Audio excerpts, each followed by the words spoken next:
Hello, everyone. Hello, and welcome to Satsang once again. It's always a pleasure to be here on my late Sunday morning.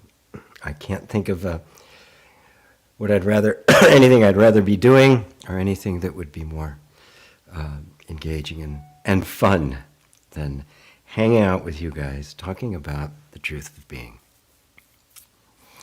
Judging from how early people got on today, and also from the questions that have already popped up, my subject of the end of mind resonated across the board with everyone, because it is a big subject. It is something that comes up over and over again in spirituality, no matter what kind of spiritual practice you may have. And as I was looking through the questions here before I started, I saw the common mistake that has made, that out of which all the questions have arisen, and the basic misunderstanding of mind that is at the heart of our confusion about it, and at the heart of our struggle with mind and thought and all the stuff that comes up during a spiritual practice that seems to be an obstacle on the path to truth. So we have to start with understanding what mind actually is. What it is besides the word mind. We have to understand the way human thinking works, right? I mean, the mind is nothing but a word for thinking, right? That is, the continual flow of thoughts that we experience. That's what mind is. It is a word that represents a complex functioning. Right? Body represents a set of complex functions. We think of the body as a thing, but it is not a thing. It is a collection of trillions of cells, each one of those cells being a living thing in and of itself. Really tens of trillions of cells. And on top of that, there are tens of trillions of little bacteria throughout the entire body, a lot of them in the gut, that without which we could not survive. They're not regarded as the body proper, the way a cell that makes it up, but the whole functioning of the body includes those. And so what we find with the word body is that it is a word that is simply a distillation of an enormously complex set of functionings going on to a single word that we can then communicate. Now, this process of distilling things down to a word to represent a more complex function is called abstraction. So we abstract this complex stuff into a single word so you and I can talk. And when I say body, you know what I'm talking about. Now, one of the artifacts, the side effects, you might say, of this process of abstraction is because the moment a word gets created, an abstraction gets created, it becomes a mental object. It becomes a thing in and of itself, which means it starts to get divorced from the functioning that it represents. Now this happens all the time, right? We anthropomorphize the wind, right? And storms and storm clouds and stuff. We don't think of them as the complex functioning. You know, we see a picture of the wind, right? It's this cloud with the big puffy cheeks blowing, but there's nothing blowing there. It's not a thing at all. But because of the way we think, because of the patterns that form, that make up the mind, that abstraction becomes a thing in and of itself, and it starts to collect stories around it. We make up stories about it. There's all sorts of imaginary things that go on around it, right? And so now the body becomes judged, it becomes criticized, it becomes categorized. It takes on a myth of its own, right? As its nature, where it came from, what it's about. and other. And if enough of those abstractions gather together, another abstraction will happen on top of that. Right? The ultimate abstraction being the universe, right? A single three-letter word that represents everything.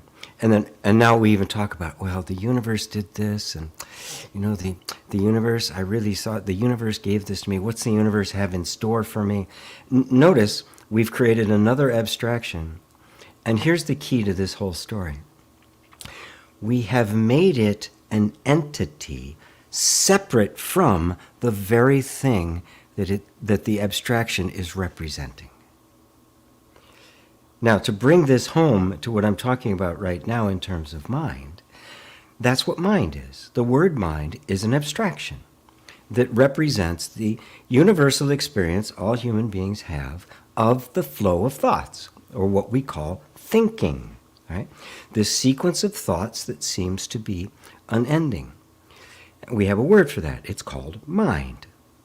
Now, because we've created that abstraction, and that abstraction has become so ingrained into the thinking process itself, it has taken on characteristics that it doesn't actually have. Right? We have imagined it to be an entity that is functioning. So we thought, my mind just keeps generating these thoughts. My mind is a problem. But there's no such thing as mind. There's not a thing generating the thoughts, any more than there's a big puffy cloud generating wind. That is not what it's doing. There is no such thing as mind. But because of the way this all works, the moment I begin to get kind of lost in the abstraction, it becomes for me an entity separate from myself. It becomes a thing. The mind is a problem. The mind keeps messing me up. The mind did this, the mind did that. Right? And when in fact there is no mind, but because I'm so convinced that there's this thing there making all the bad thoughts happen, or the destructive thoughts, or the self-sabotaging thoughts, I'm fighting against what is nothing other than my own imagination.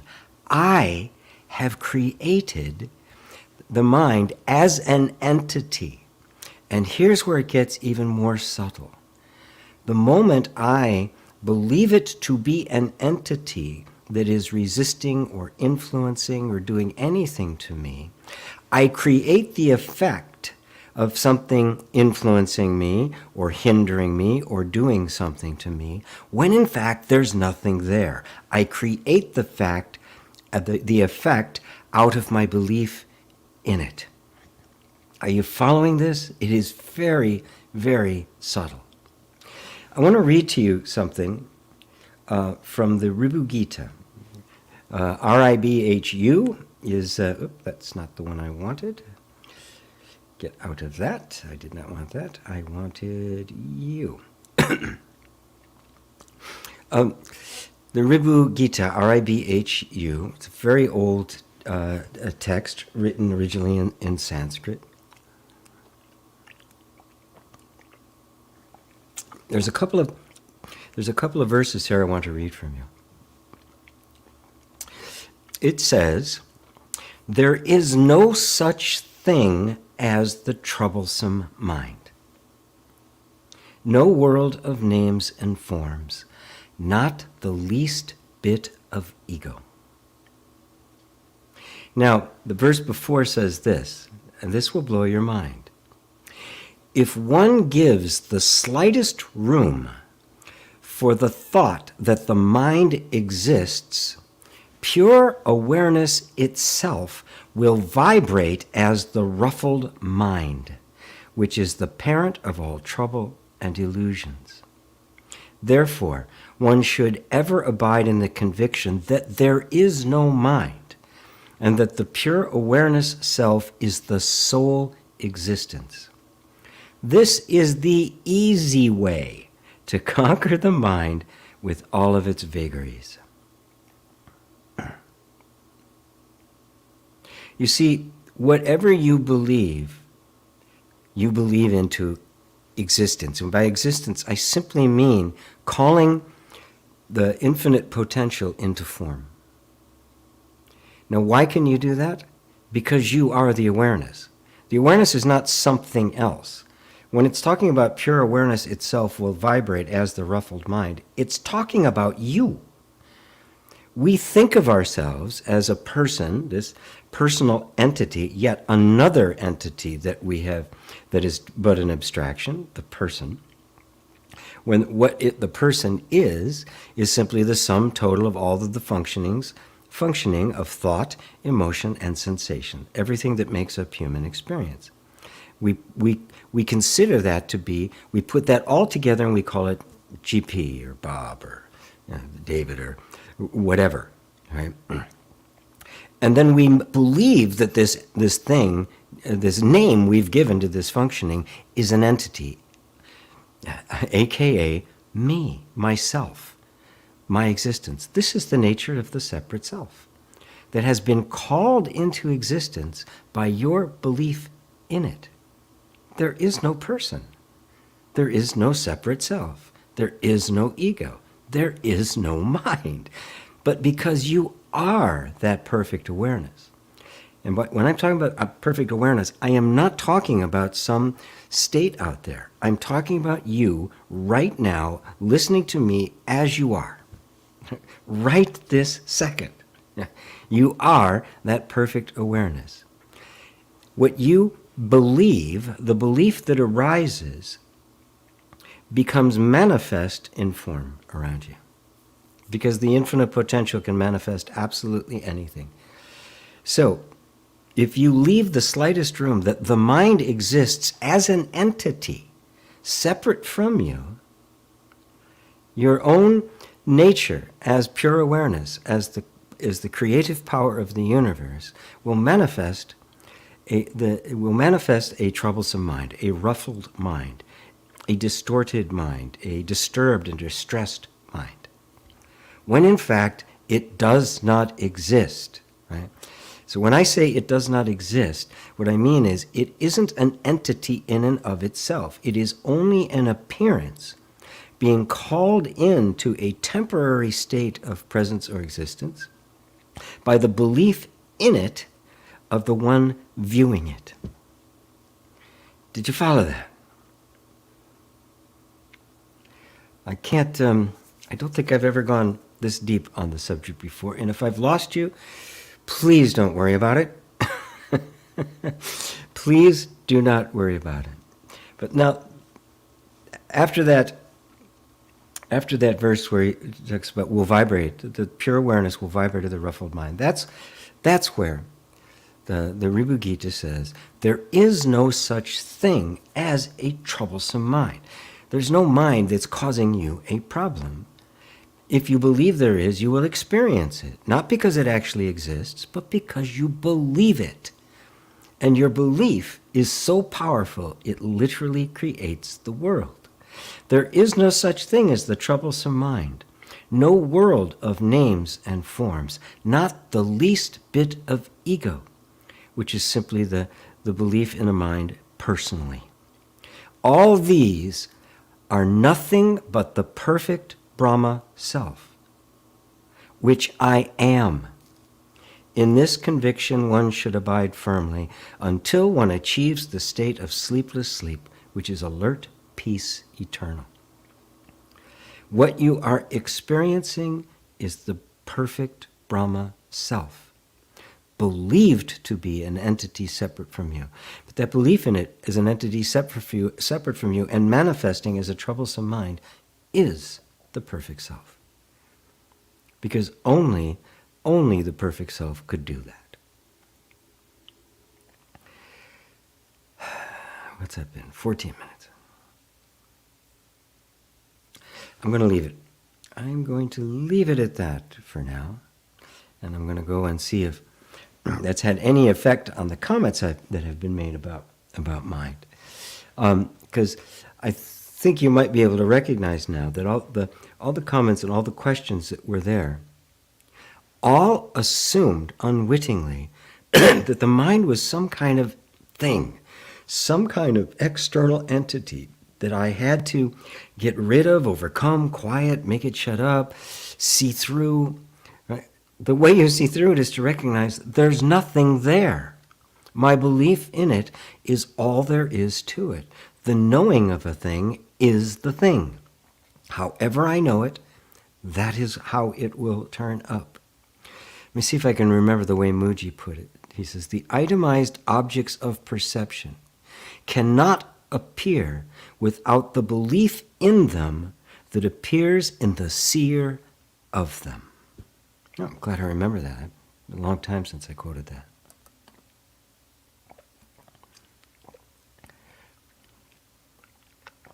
The objects of perception, the itemized object of perception, cannot appear without the belief in them that happens in the seer of them.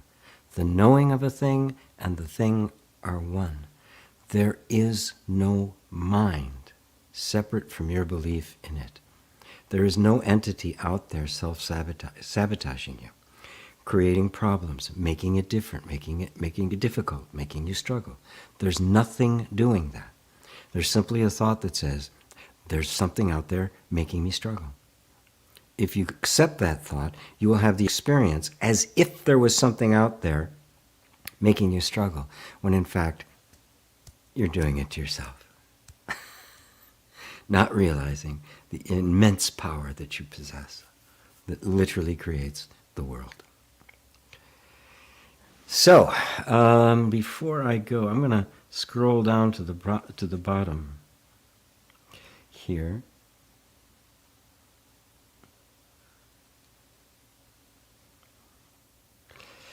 So let's see if I just happen to miss anything what people were saying. So, hello Rosario and Merck, my buddy in Sweden. Thoughts usually aren't very interested in the ending of mind.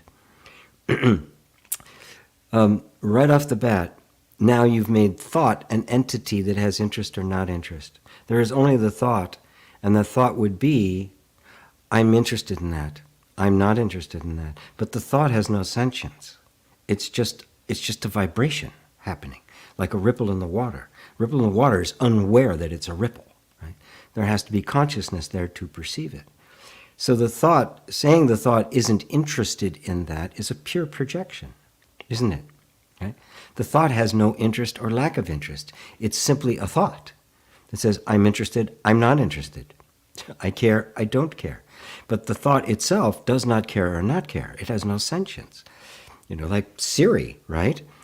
Siri, where's Oma? I'm sorry, I don't know. There's no I there, right? How do you feel today, Siri? I feel great, thank you. There's no feeling there, right? So only if they can still be there to report about it. Again, notice that even the thought of thought is a projection. Thought as a separate entity does not exist. It is a vibration in the infinite sea of awareness. And it is awareness vibrating. It is the sea of awareness itself vibrating. You are that awareness. So there's no such thing as thoughts. Really, put the word thought out of the equation and all the ideas we then have about thought, and you realize that thought is an abstraction. It's a word. It's a name given to an experience. What is it that you're experiencing? Yeah, we all experience what we call thought, but what's the actual experience? It's a vibration. It's a ripple. It's a very quicksilver energy fluctuation, a modulation. And what it is a self-modulation or a self-configuration. That's how Balyani puts it in the Treatise on Oneness. It's a self-reconfiguring of the self.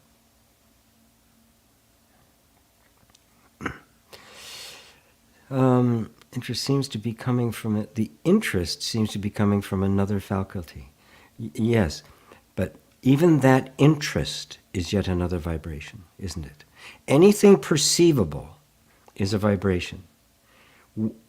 Now here's the subtlety of it. The perceiving of it and the perceiver of it are one. The act of perceiving it is the creation of it.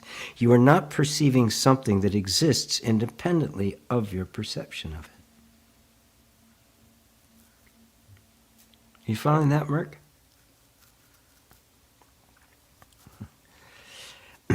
Crispin, hello. The mind has its place in life, doesn't it? But sometimes it crosses the border, so for me the question is not how to get rid of it, but how to keep it in check. As long as you believe that it is an entity that needs to be kept in check, you will be fighting it.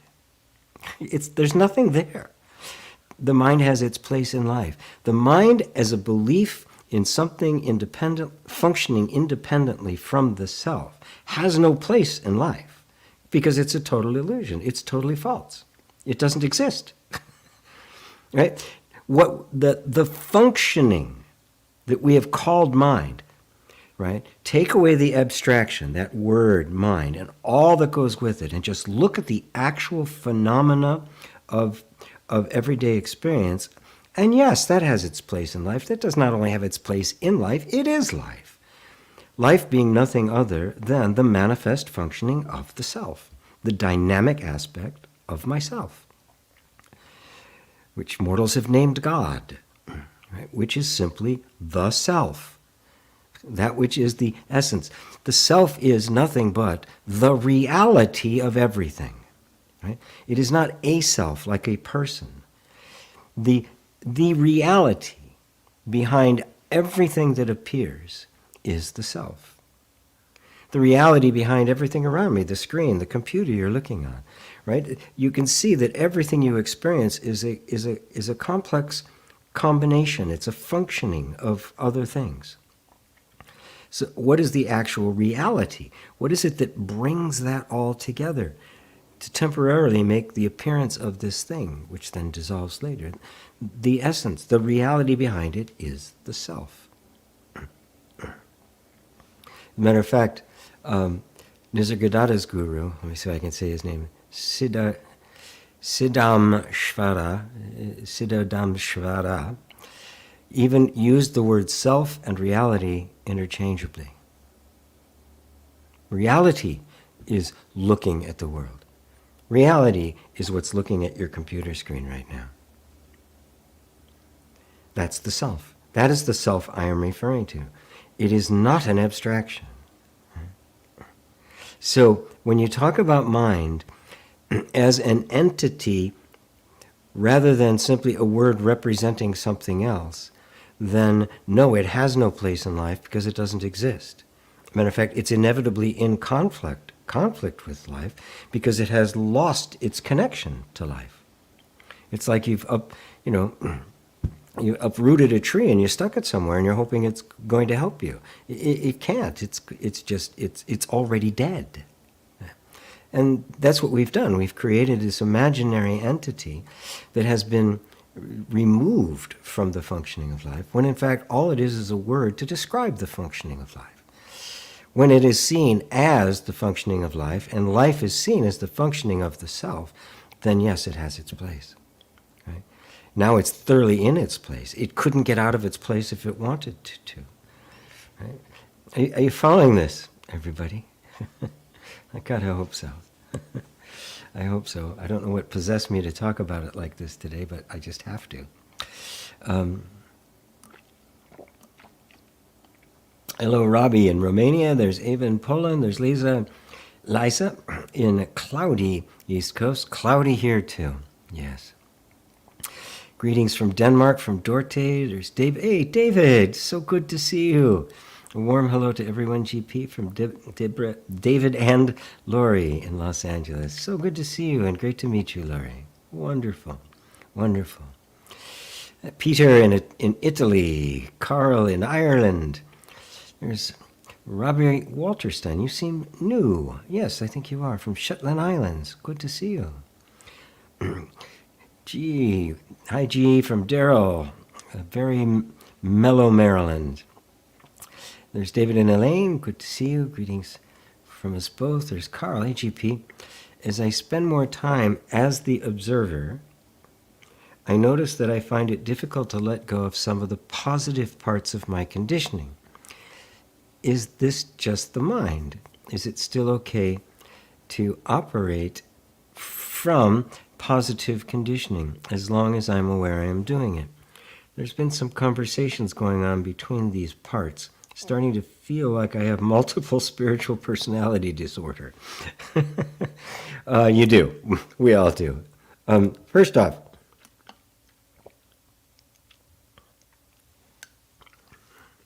for the benefit of people who are new and maybe completely new to non-dual spiritual inquiry, which is what satsang is all about. I do other things. I've got a whole energy course coming up, but when I do satsang, it is pure, non-dual self-inquiry, just to be really clear, because I practice various things at various levels for different people, because we need different things. And not everybody is ready to dive right into this, but in satsang, that's what we're here for. That's the only thing on offer at this store at this time on Sundays. So when somebody says spending time as the observer, if you don't know what that means, it simply means that in a meditative state, you're endeavoring to simply witness the experiences that you're having. Thoughts come and go, emotions come and go, sensations come and go. Normally, thoughts come and we get engaged with them. You know, we're in the story of them. Now that's not a bad thing when you're doing your work or your school or whatever it is you have to do. You need to be engaged in that, right? And so meditation is the practice of coming out of that. Because the problem is we do that so often and so consistently that we don't know, that we get lost there. We don't know how to come out of it, right? Everything then in our life becomes this constant engagement in the story. And it's very stressful. You can feel it in your body. And why meditation feels so good is because for a time, you just step back. You step out of the flow of thoughts, which is the only thing there is to the mind.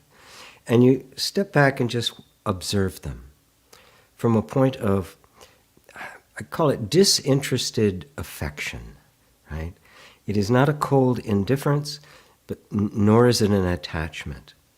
It's a disinterested, compassionate affection for it, without getting involved in it, right? Which means you set aside judgment, criticism, or even assessment or preferences, at least for the moment, and just kind of witness it. Right? That's the observing. Now, in that process of witnessing, something came up that felt difficult to let go of the positive parts of conditioning. Obviously, the negative parts, the self-sabotage, the shooting ourselves in the foot, the blunders, the mistakes we make in a row. We're more than we're ready to let go of those. Matter of fact, we're upset that they're still persistent, right? But the positive sides, the nice parts of our personality that we like, we don't want to let go of those. Perfectly natural. But now, see if you can take your observing even deeper. Right? Does the pure witnessing, when I say pure witnessing, it's just witnessing, nothing else, right? Nothing extra is added on. So the pure witness is going to be witnessing an energy that says, it's kind of different. I want to hold on to that. Right? Now, isn't that impulse, that feeling or that set of thoughts that says, I like that, I don't want to let that go, or I really don't like that, I want to get rid of that, attachment and aversion. Isn't there something more subtle that's witnessing that as well? Now see if you can find that witness that has a disinterested affection for even that. The witness that does not have a preference. And then you'll notice that everything that is being witnessed is a certain collection of attributes, a certain kind of form. And it's a thought form, which you could regard as a kind of a thought, emotion, sensation continuum form, for lack of a better word, because it always kind of combines the three. There's a feeling that I find it difficult. I don't want to let go of it. Now step back. The witness is witnessing the I. It's witnessing the feeling.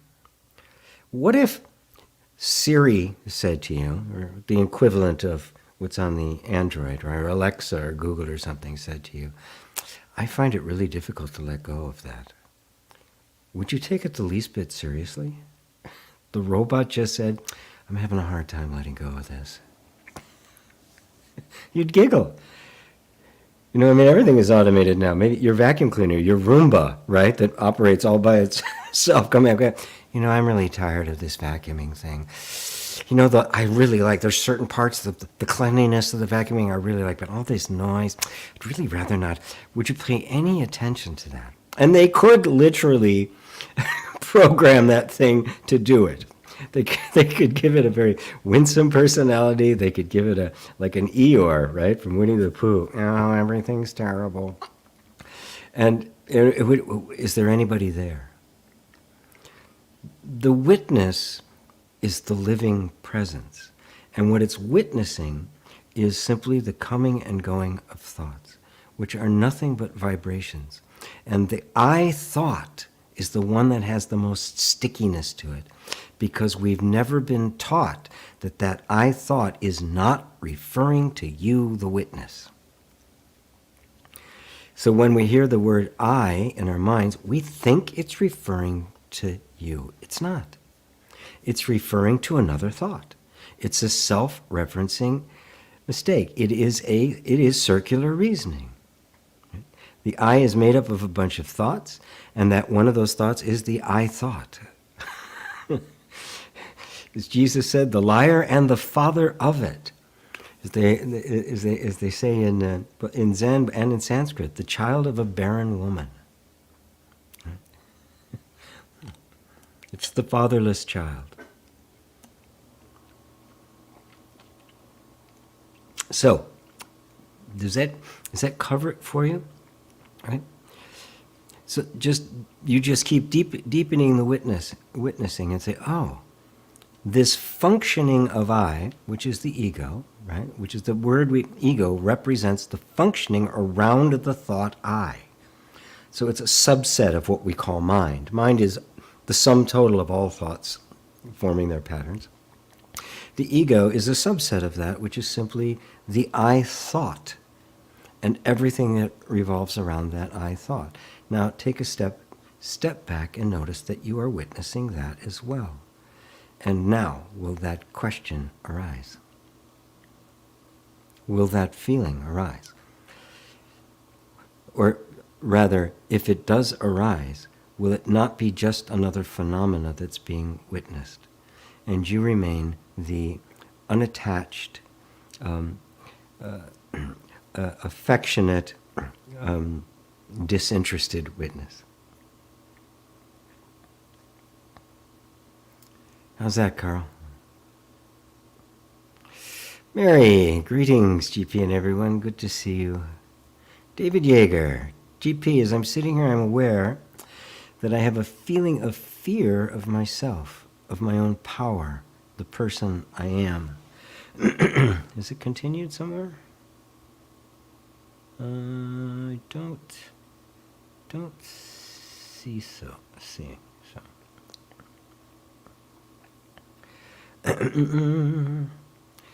Let's see. Okay. Well, just witness it. Just watch it. Aware that I have a feeling of fear of myself, of my own power. Now, yes, you're aware of there's a feeling there that I'm afraid of power, right? So now just be aware of that. I am afraid of power.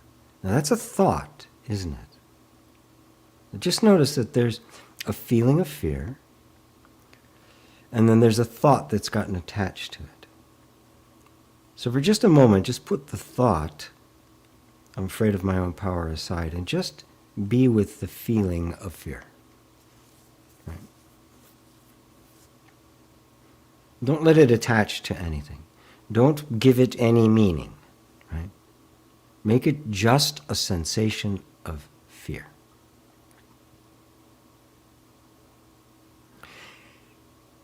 Because if you look at it closely, you'll find that a fear arose, and then immediately, instantaneously, a story was made up to try to explain where that fear came from. What if it didn't come from anywhere at all? What if it's just some echo from the past, some reverb, right? Something just, right? Where did that come from? Kind of the dark side of the light chasers, I guess, where everything is being examined, right? Oh, where did that come from? Oh, what was that about? Oh, I got to figure it out. You don't have to figure anything out, right? And even if there is a sense, I'm afraid of my own power, is it not something that you are witnessing? Isn't that which possesses all the power witnessing the thought that says I'm afraid of my own power? So first thing is separate the experience of fear from any explanation that has been invented about it. That's what we call the mind. This functioning that immediately invents an explanation, a story about a direct experience. Fear arises, that functioning is what we call the mind. It's not a mind that's doing it. Mind is simply a word for the happening of it. So there's nothing doing it. It's just patterns of thought. So I'm afraid of my own power. It's just a thought. Now you have the choice, do I accept that thought? And if I accept that thought, what are the consequences? Well, because I am that power, I will manifest the fear of my power, because that's my power. Right? But if I just accept that that power is there, right, and that this is just a thought inviting me to be afraid of what I actually am, then I don't have to engage with it. It's just a thought that was made up. Somebody said it to me once, or the culture just believes it, or somebody else, somehow this idea got in there and I believed it. Is it actually true? Am I actually afraid of it? And in fact, is this fear that I'm feeling, does it have anything to do with that thought? Or did it just trigger a pre-programmed response that assumes that it does? No matter how you slice it, and I'm not trying to figure it out here, no matter how you slice it, what you find is that the actual experience of fear has no cause, nor does it have an explanation, nor does it need one. And you can completely set aside all explanations as being simply an arbitrary set of thoughts that got installed in you at some point and have no actual foundation in truth. Is it possible for the self to be afraid of being the self? Is it possible for God to be afraid of being God? Oh my God. It has to create an image of somebody that's less than, that is afraid of power. And that's nothing but an image. It is nothing but a thought. That thought and the person that thought represents do not exist. There is no such person that is afraid of their own power. We are definitely sticking in the absolute today. I hope you all don't mind. Robbie Walterston. So we just keep it alive with our attention and belief in it. It is completely sustained by your belief in it. That's exactly the case. If you don't believe in it, it does not exist. The mistake, the subtle ignorance that causes all this is that we are convinced that what we experience exists independently of my belief in it. And that comes from the idea of believing yourself to be the separate self, and somehow there's me here and there's this whole world out there. And that fundamental assumption is false. You are not a separate self. You never have been. But believing yourself to be a separate self is the mother of all problems. The belief that I am creates the experience of being a separate self. And that is the theme that has been your entire human life. That belief.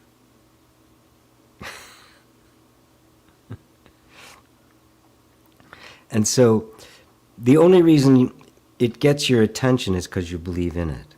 So even, I actually did this, the 4 powers of creation. I did a whole workshop on it, which was really liked it. A lot of people did too. Yeah. And attention, belief, identity, and discrimination are the 4 powers. And attention goes wherever belief goes.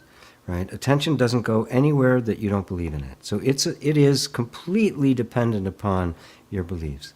So, the idea of simply trying to make your attention go away, focus your attention on something, tell yourself the story for 16 seconds, 4 times or whatever it is bogus, right? Because you're simply trying to force the attention. It can't do anything other than what is believed to be true. So it is a servant to belief.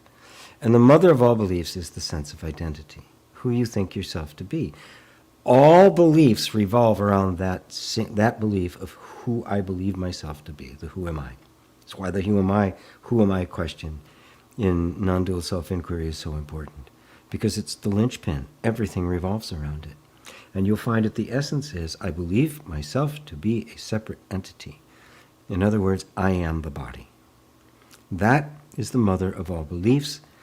That is the identity around which all other beliefs have collected. That is the linchpin, that is the central sun around which all the other thoughts are orbiting. That's what forms the patterns of thought.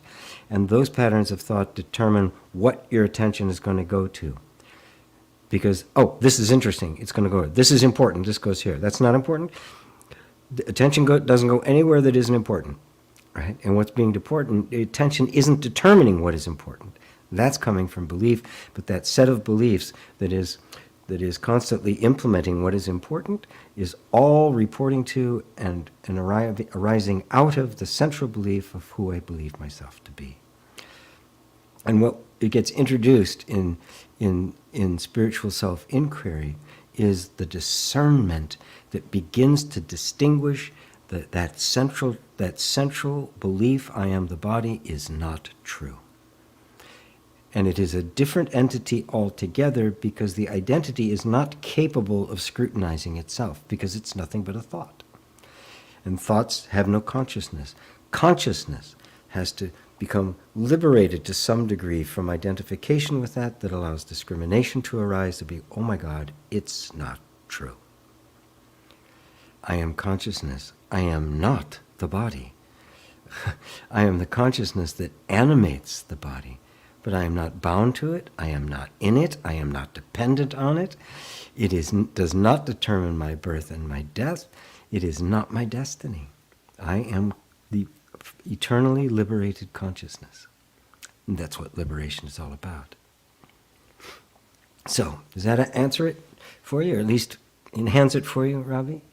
Because it wasn't a question, it was just keeping it alive, yes. So the scrutinizing of belief, and most importantly, the scrutinizing of the sense of identity, or who am I, is the most important inquiry you can do. Everything else is secondary to that. No matter what practice you're doing, if this inquiry isn't there, it will the best you can hope for is an improved person, but not liberation from the person. Roseanne, hello again to you. Lovely to be here. Lovely to have you from Los Angeles. There's Jay, Hari Om. There's Jennifer. Hello, Jennifer. Red Rose, hello, Sonia. How do you create a better reality when you had traumatic programming?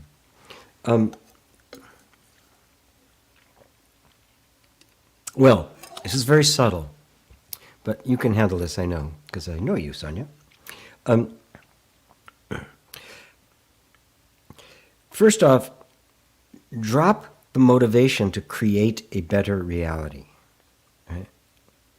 Because what it does is it makes this real entity there that somehow I've got to find the way to make this better.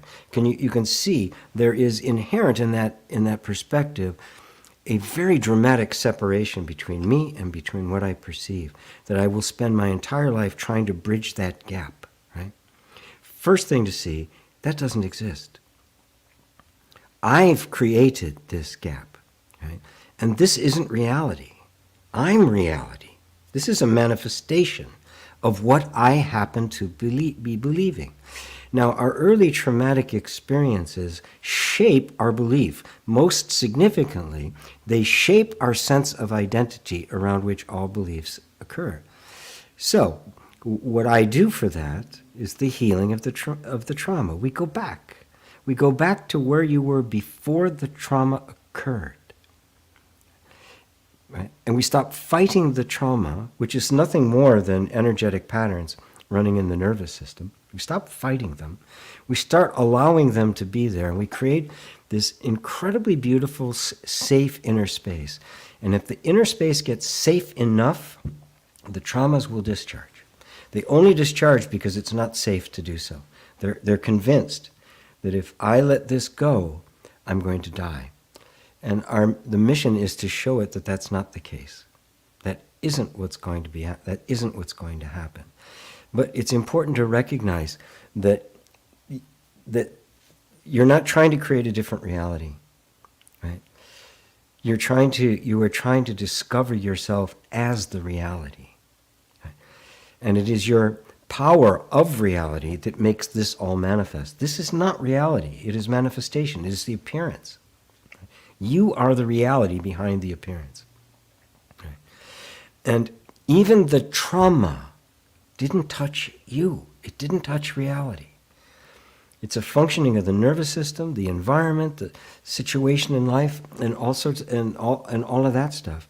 But the original you, that original innocent you, was never touched by it. This is where I bring you to get in, to reclaim that as your true self. You have never been conditioned. You have never been traumatized. Trauma is a reactive pattern of the nervous system that it's simply attempting to survive in an environment that's hostile to it. And so it assumes all sorts of forms that are unnatural for that form in order to survive. That's all there is to it. It is a functioning. It isn't personal. The consciousness that is aware of that, right, has not been programmed. It has not been conditioned. Right? But the belief that I am my body takes all that trauma of the energy system and makes it personal. Now it's mine. I'm traumatized. I've got these problems.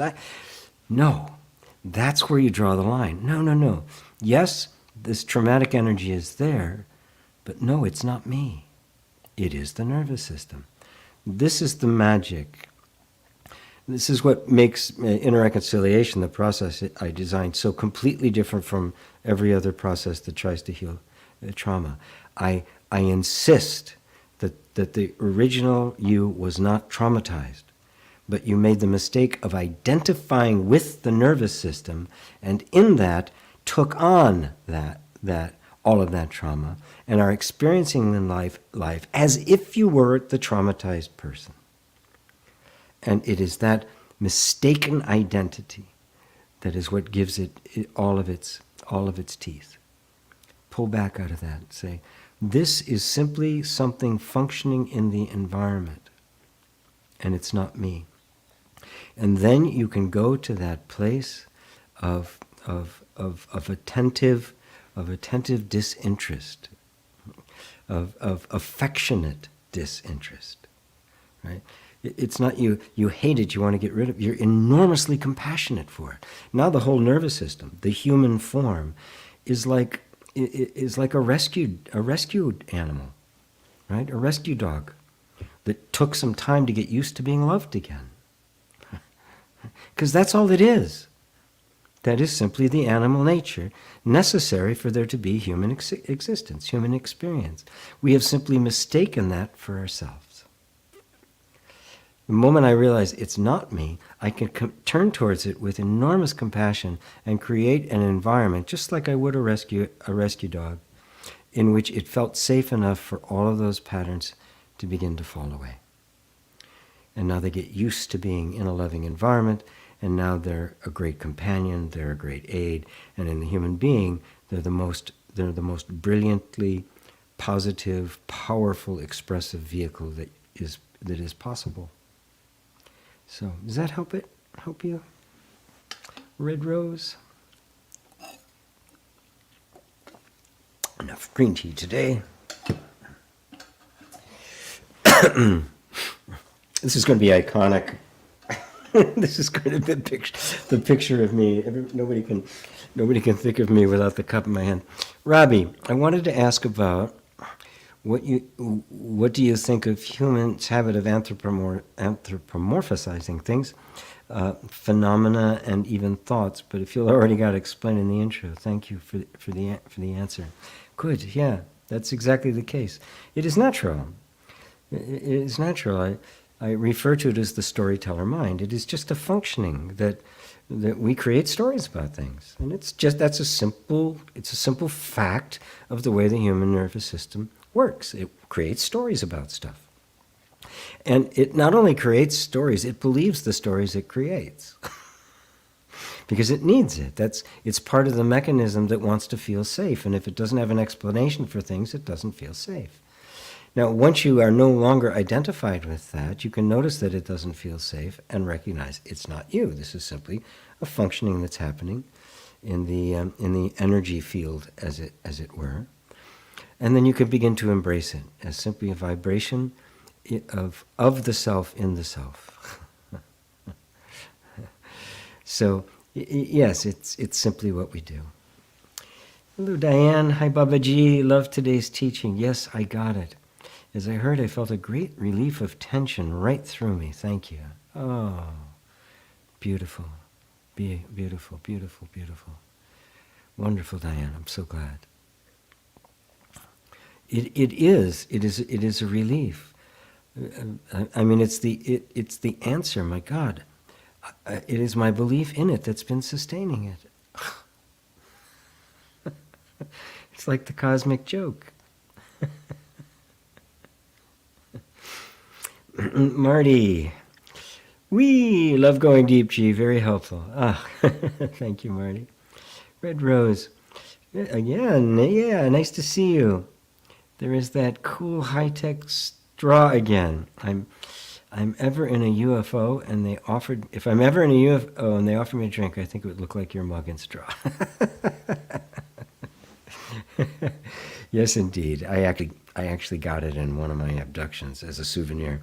You know, when you leave the abduction, you have to go through the gift shop. Yeah, I picked one up. Oh boy, Abiode. Oh, I can't pronounce your name. Abiode Kaushal. To you as well, my friend. A bunch of new people, it appears. Kenneth Easter, thanks again. You're welcome. Carl Luke Nicholson, hi to you. Melissa K, hello to you. Sonia gives me nice smiley faces and hearts. Anja, wonderful clear start. Great. Thank you, Anya. Ava, the thing and the knowing of the thing are one and the same, and the knowing of the thing is awareness itself. So there's only knowing. There's only awareness knowing itself. Yes? Yes. How else could it be? Because otherwise there would be two. This is the mystery of oneness. Not mysterious in the sense that it's esoteric and hidden, and it's got, you have to wear funny hats and candles and owls and books covered with dust. It's not that kind of a mystery. It is the mystery of oneness itself. As it says in the treatise on oneness, God's oneness is his veil. It's veiled by oneness. This oneness cannot be conceived of. Right? Therefore, it cannot fall under the word we've designated for thought as mind, because oneness is not a thought. It cannot be conceived. It cannot be conceptualized or idealized in any way. It cannot be abstracted. Right? So in order for there to be something to be perceived, it must be something other than myself, which means two. Which means the reality is the self, which is yourself, is simply perceiving yourself. The knowing, the known, and the knower are one. This is the true Trinity. And it is inconceivable. You simply accept it into your heart.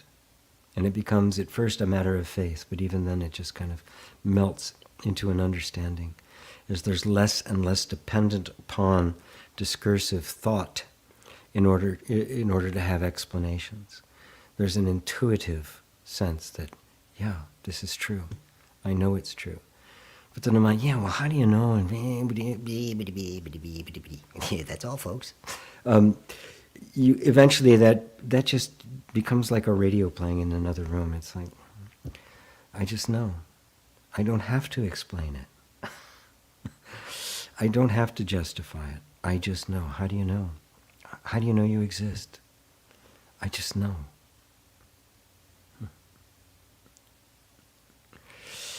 Thanks, Ava. That is it. There's only the knowing, and there is no separation between the knower, the known, and the knowing. They all just disappear into the oneness. Tomacho Aguero, mate cup and sipping straw. Yes, you recognize it.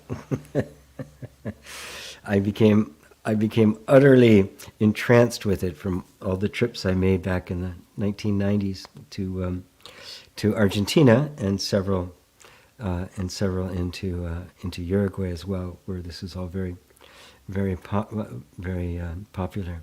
I have a cup though. I haven't had an actual mate gourd in quite a while because they tend to make them a little small. But so somebody recognized my mate cup. That's funny. That's great. Hello, Tatiana. So good to see you. Ursula on Madeira Island. Phoenix. Jesus is the only saver. As a human, you can only be relaxed. Some doing with meditation, some with alcohol, drug. It's all about selling yourself to somebody else. It's a business. Our gurus fail. She continues somewhere, assuming it's some. Be careful. Don't ask your freedom from any human. All humans are clowns. Wants to empty your pocket. The whole spirituality is just a business made by different humans. If you notice, Phoenix, I have not asked for any money, nor am I going to. And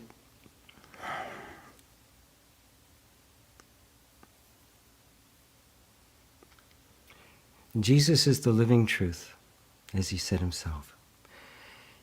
And he literally becomes the worshipper, becomes the very nature and essence of the worshipper. You can anthropomorphize him as an independent person all you want, but he lives in the center of you.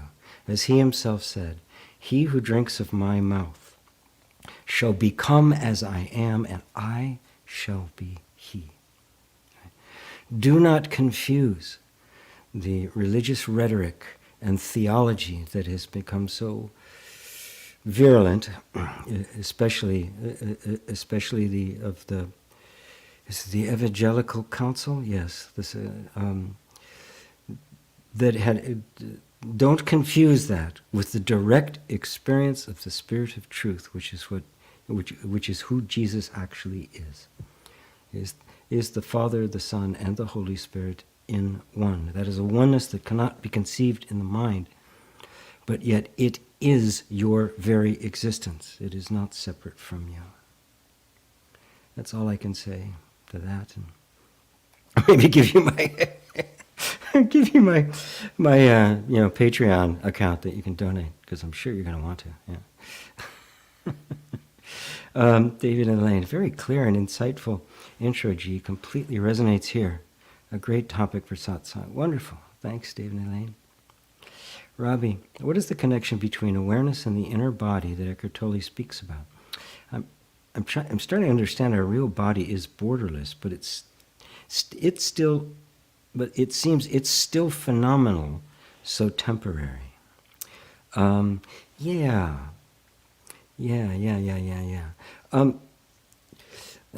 Eckhart and I are in complete agreement on this, right? And it's a matter, it's a matter of degrees, and how you bring people to the ultimate realization, right? Because even when there can be a deeply profound awakening, there's still, we have to deal with the functioning of everyday life, right? The stuff comes up, old patterns come up, stuff we were convinced we were done with, right? Bam, there it is right in your face, right? So the inner body that he refers to is simply the feeling, the sense you have of the presence of the body. And it's not hard, right? If you put aside body as a concept, right? And we're envisioning body in the mind. Right? And that's a picture in the mind. Now, put that aside and go to the actual experience of your body. Right? And that's not being experienced out there. That's very much an internal experience. It's a direct experience you're having. Right? But now that sense of the body's presence is still colored by the belief in the body as a physical entity, as a thing. Right? And so we believe that the sensations that I'm having, and if you just kind of feel into your body, you realize all you're experiencing is a flow of sensation.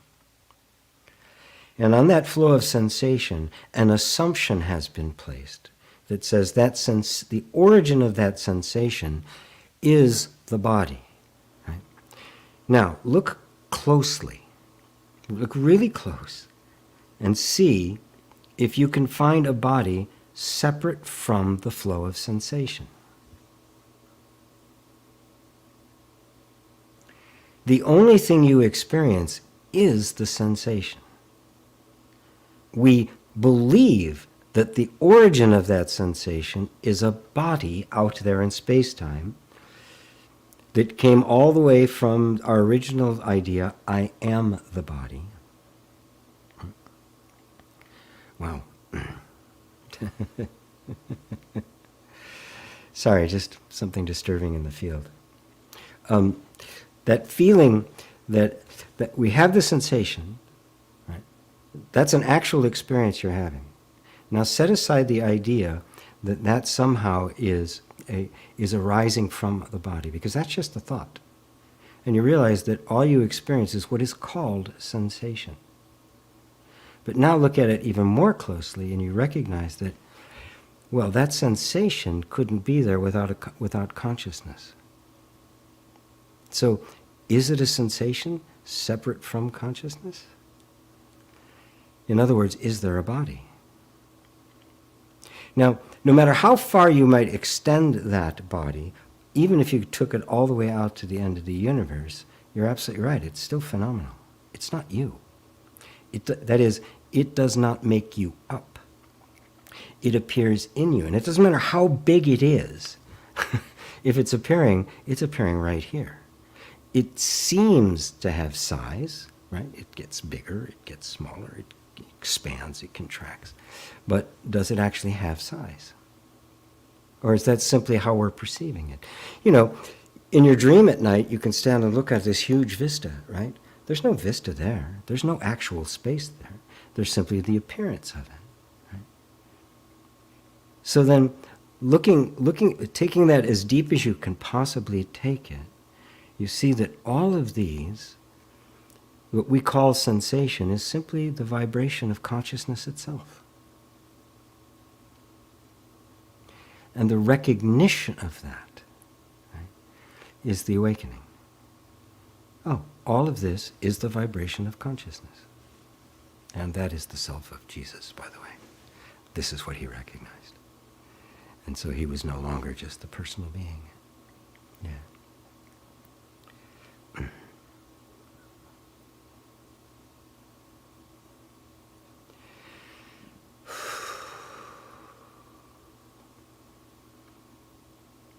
So, yeah, there was some real aggressive energy there. Somebody did not like my comment. Anyway,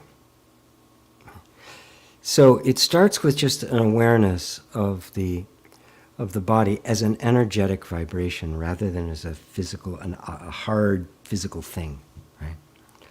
Because as that vibration, it becomes quite malleable, right? And little by little, we begin to see the body doesn't exist, but then the boundaries begin to. What's the difference between the sensation of my hand and kind of the vibration I feel of the wall next to me? Well, you realize that there is no difference. That the difference is purely conceptual. It's made up. I say it's different, therefore I experience it as different.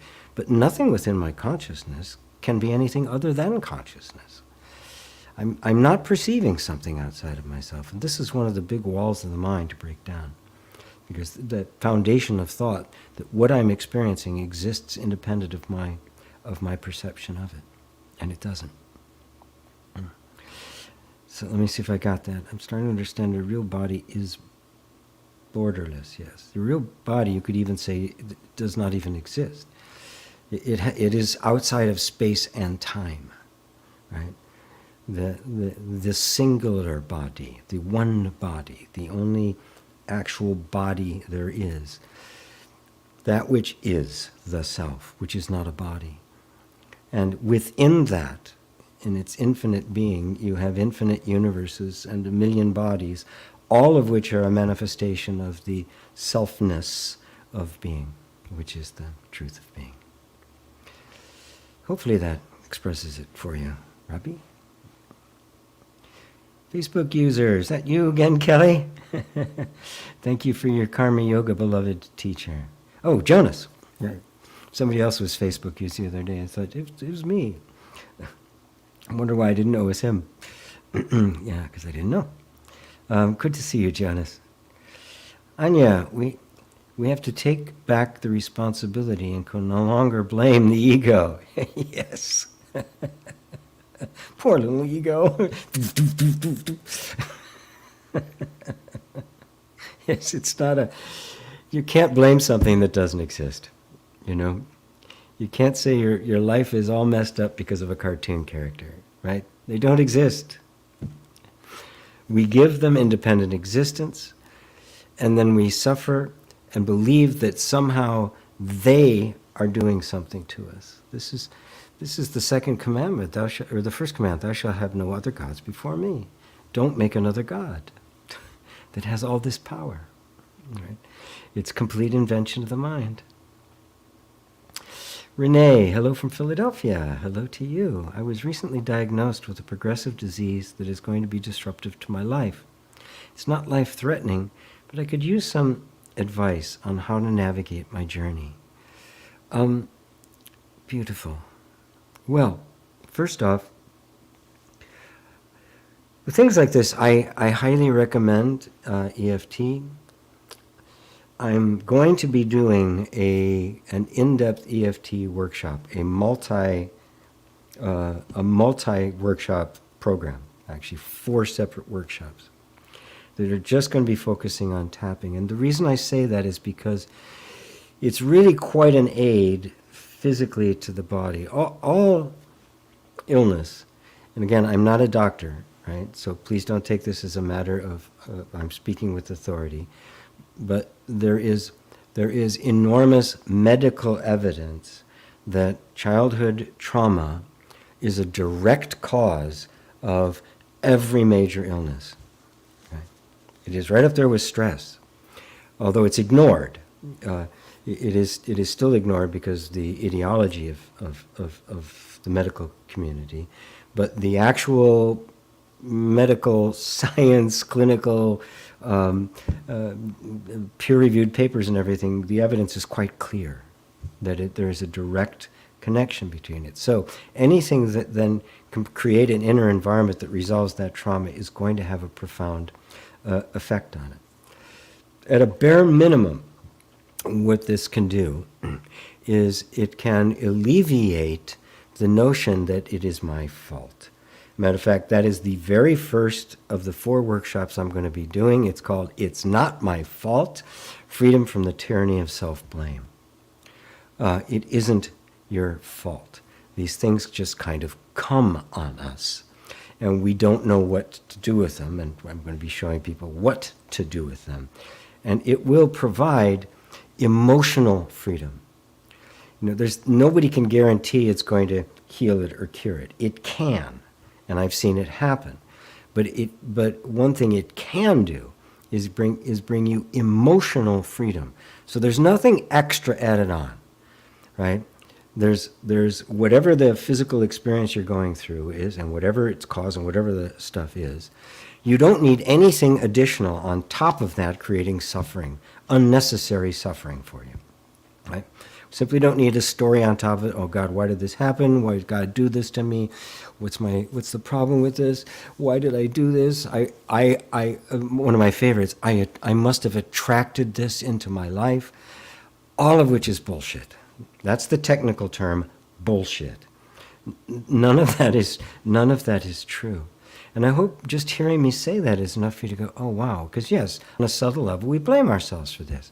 Oh, I should have done better. I should have eaten better. I should have taken better care of myself. Or I should have, I got too angry, or I wasn't spiritual enough. I didn't. All sorts of reasons, right? To try to explain what is in fact just a phenomena. The personalizing it. So can just kind of begin to let all of that go. And I'd love to have you, and it'll be another week or 2 before I announce it and open it up for that thing. But even so, just do my EFT videos that I have here on YouTube. There's just a ton of them. The step 1 is to get that emotional distance, that emotional freedom, right? And then you can start beginning to dismantle the whole traumatic environment, right? Again, the causes of these things are just so intricate and complex. There's not one little thing you can pick out and the whole thing gets fixed. However, there's an enormous amount that can be done that can in fact lead to that. But what we can bring you is peace. Peace, whether this condition is there or not. That is possible, right? And that I will even to a certain extent guarantee. So, hopefully you're on my mailing list. If not, just go to gpwalsh.com and check it out. And just get my book Angels in the Basement, which explains a lot of this stuff and actually does some tapping. And you'll be on the mailing list then, and you'll know when that's coming up or other stuff that's happening as well. And actually including in that course is going to be 3 months free of a new program I'm launching to do weekly EFT, just an open gathering of people to do EFT on whatever happens to come up. And as long as I'm in this mode, let me put this up, because it's that time of year again when I'm doing a live retreat. It's not in person yet. Next year, it's going to be in person at the Krishnamurti Education Center of Canada. It's always an honor to be invited to speak under the shadow of such, one of the legendary figures, one of the greatest spiritual figures of all time, certainly one of the greatest of the 20th century, invited me to do a 3-day retreat. It's going to be 2 weeks. Yeah, 2 weeks from last Friday, a week from this coming Friday, the 24th, 25th, and 26th, 3 days in a row, 10 o'clock Pacific time to about 11:30 or 12. It'll be an hour and a half to 2 hours long, 3 days in a row. I've done these before. They've been really, really very fruitful. It will not be, I'm really making a very clear distinction between the energy healing, the EFT, and that sort of thing I do, the emotional trauma relief work that I'm doing, and non-dual self-inquiry. They can join, of course. I can't really separate the two. But just in terms of how I present it and work with people, I'm making them a clear distinction. So this will be a pure, non-dual spiritual inquiry retreat. There's a lot of people who want that, who want to engage with that with me and aren't interested in the energy healing, some interested in the energy healing and not in the non-duality, and some who flip all the way around. So half the proceeds go to the Krishnamurti Education Center. The rest just cover my expenses. It's very inexpensive, $100 Canadian, which I think is about $85 US, like 60 pounds, 70 euro. I mean, very inexpensive. I do this every year, really mostly to help them raise money, because most of the people that show up actually come from me and not from them. But it's such a beautiful place, and the work they're doing is so great. And the one in Canada is the only one of the Krishnamurti Education Centers. There's a bunch of them around the world, but it's the only one that actually welcomes teachers that aren't just teaching Krishnamurti. They're really open to the whole deal. And it's a beautiful spot. I look forward to doing a live event there next year, now that the COVID thing has opened up. So this will take you to their site to register for that event. When it's all done, then they and I just settle up, and I get my little piece of the pie. We take out all the costs of the credit card processing and the like, and then we just split the rest. So I do this really as a matter of, donating to them every year. But it's a wonderful, wonderful time. Those who you have attended can testify to that. It's a time, basically it's 3 days of satsang in a row. just this, except it's on Zoom. We get to see each other. I get to get more in depth, just instead of answering just questions in a queue. I can actually go back and forth and do a little bit more work with people. We can do some meditations, bring some other things into the mix. So I highly recommend it if this kind of inquiry is for you. If you're more interested in the energy healing EFT side of it, wait for about a week or so, and I will be announcing this new program that's going to be starting up. And for those of you that, I'll have to leave it at that. So I will take this off. So that's it. Just gpwalsh.com/KECC, and it does have to be lowercase. It's a Linux system on which it's running. That will take you directly to their site to register for it. They'll be handling all of the emails and the like. This time it's one of those times where I just get to show up and do my thing. So I hope you'll join us 24th, 25th, and 26th. And then immediately after the one on the 26th, I'll be back here for satsang on Sunday like normal. So hopefully that answers that for everybody. I made my little pitch. Let's see here. We're getting thumbs up and hearts and prayers from Grande 7777. Very good. Katie Nicole, hello to you. Are you new? I think, I see a lot of new people today. Wonderful.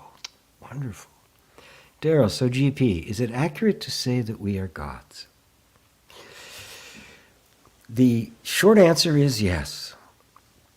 But it does take some qualification, and mostly because the word God in the West has got so much overhead laid on top of it. In the West, God has become the ultimate other, and to say that we are gods is the ultimate blasphemy. And from the point of view of the ego, it is. It is, when you say you're born in sin, it's true for the ego. The ego was born in sin.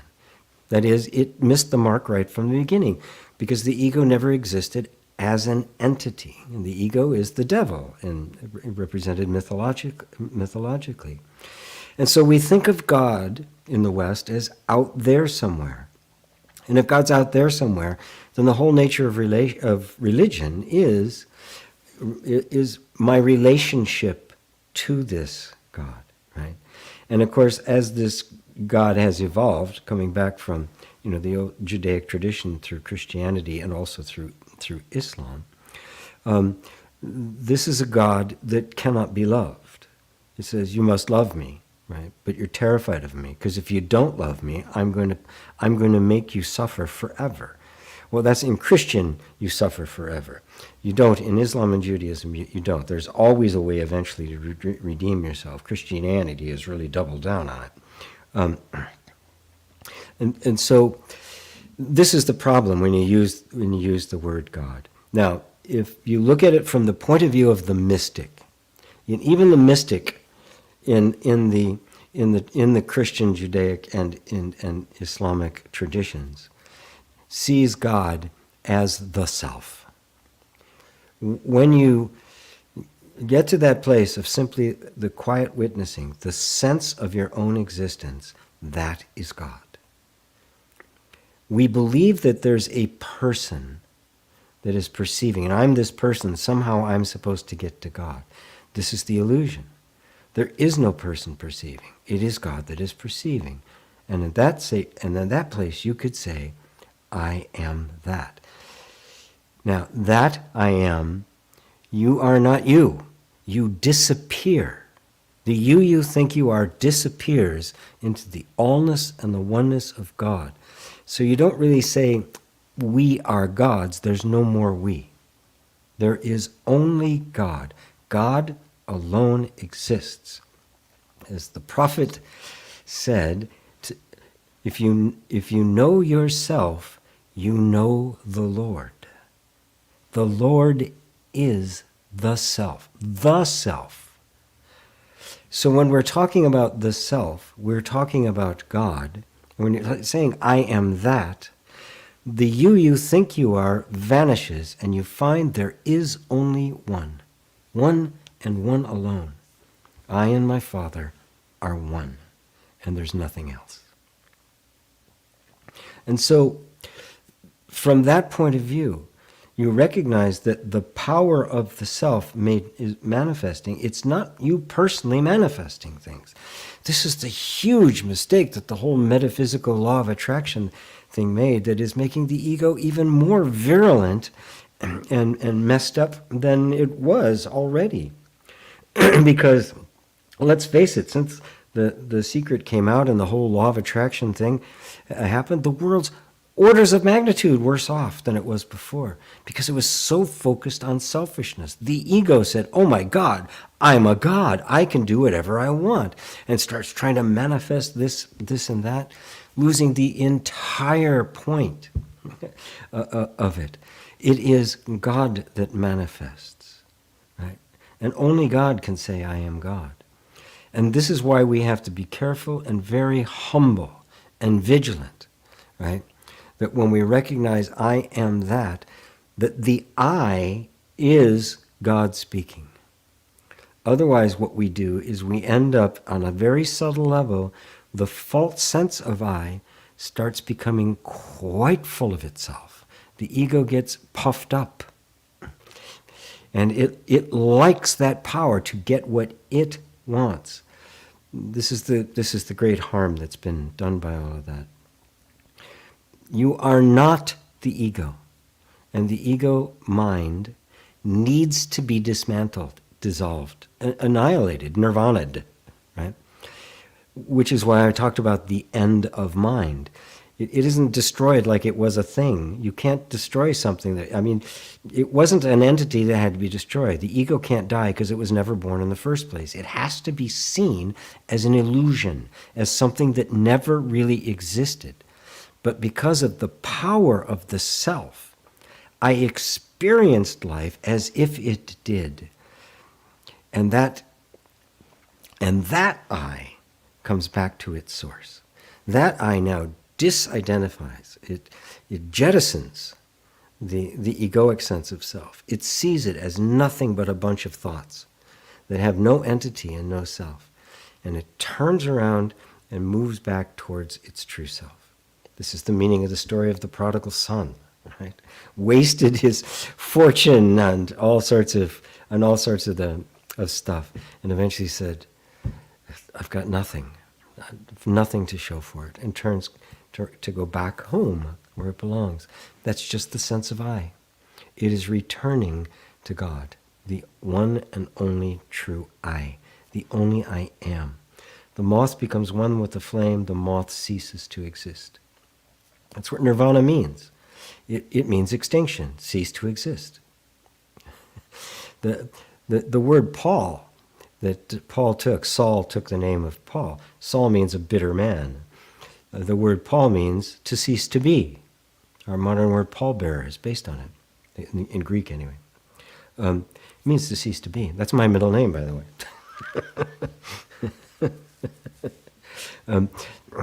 It's nirvana. It is extinction, right? It just ceases to exist, right? Because it never really existed in the first place. And only believing it made it appear as if it did, because that which was believing it does exist. You do exist. And so we can go beyond the words God. Meister Eckhart, the famous Christian mystic, and the only reason he lived, he wasn't burned at the stake, is because he was so damn popular. He was a priest, and he was extremely popular, and they didn't dare touch him. But he was put on trial for heresy after his death, because he said God and the soul, God and man, are both of the same substance. Whoa! Imagine that for a medieval monk to say something like that. Compatriots of his, women who said that, they got burned at the stake. He got away with it. One, because he was a man, and two, because he was a priest and extremely popular. But this thread of total non-dual oneness, the one being, and that one being is God, is the thread that runs through the West, and is the heart and soul of Buddhism, of Advaita Vedanta, and even of many of the Hindu traditions, which they too have gotten lost in the ritual and the cultural aspects of it. But that essential mystical or Vedantic thread remains. So yes, it is only God that has the power. The creative power is what we would call God. Christians have made the devil a god. I mean, you can do everything that God does, right? He's everywhere at once, hears all your thoughts, puts thoughts into your head, messes up your life, speaks every language, can be at all places, at all times. He's just a little less powerful. I mean, what is this, Son of God comics? I mean, these are like superheroes. I mean, it's got the supervillain and the superhero. But the superhero is, it's kind of like TV show The Boys, right? Where the actual, the superhero is actually an ass. Yahweh is a bit of an ass.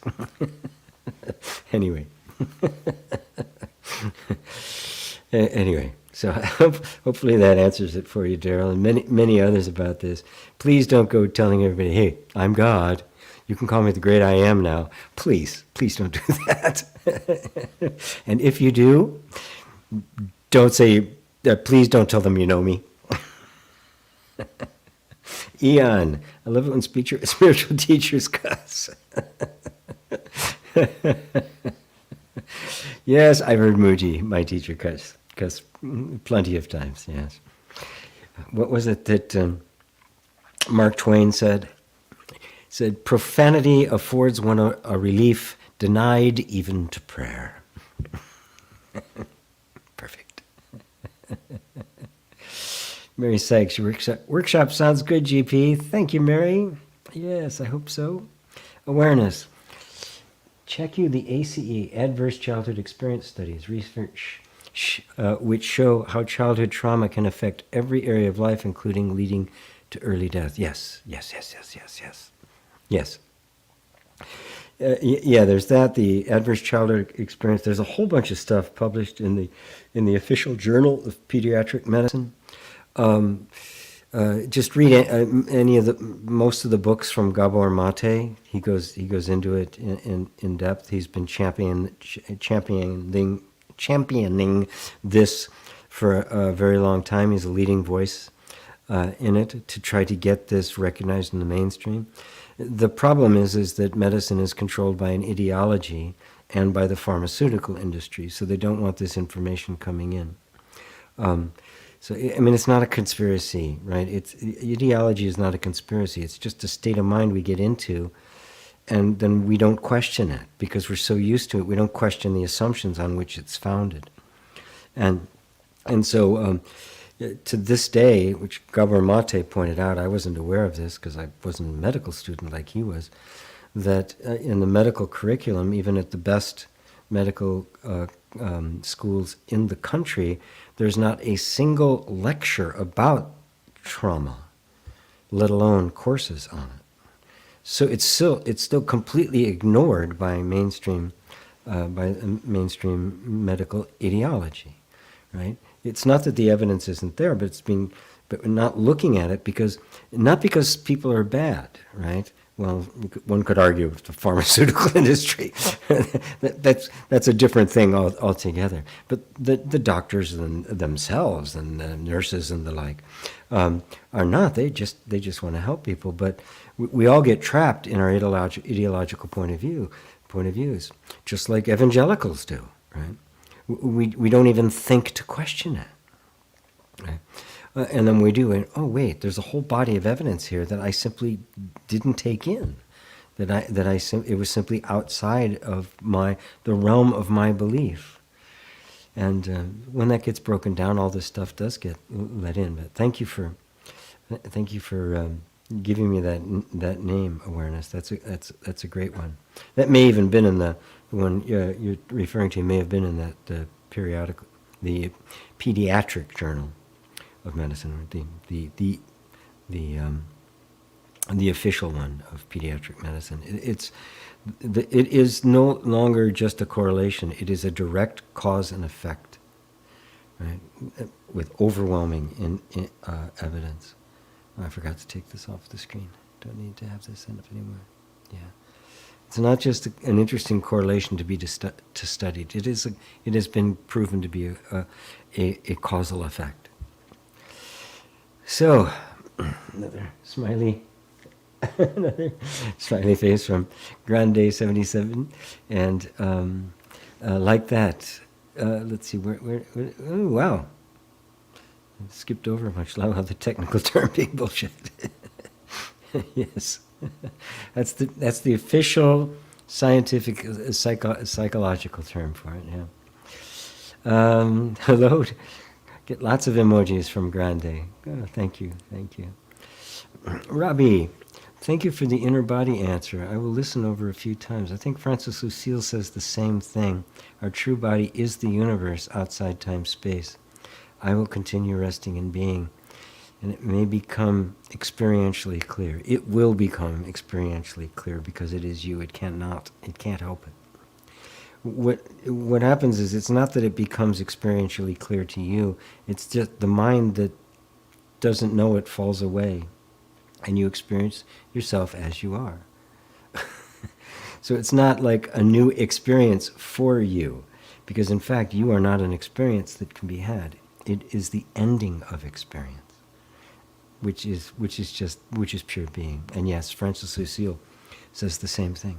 Yeah, the universe is our body, and every thought is a cosmic event. Wonderful. Ah, Lisa, I like that. There's no more we. It is not am. Is not am. Yes, no more we. There is just I. And even that's I, because we think of I really in dualistic terms. I as opposed to you or them, or I as opposed to we. All of that falls away. The divine I, us, I, we, Gaia.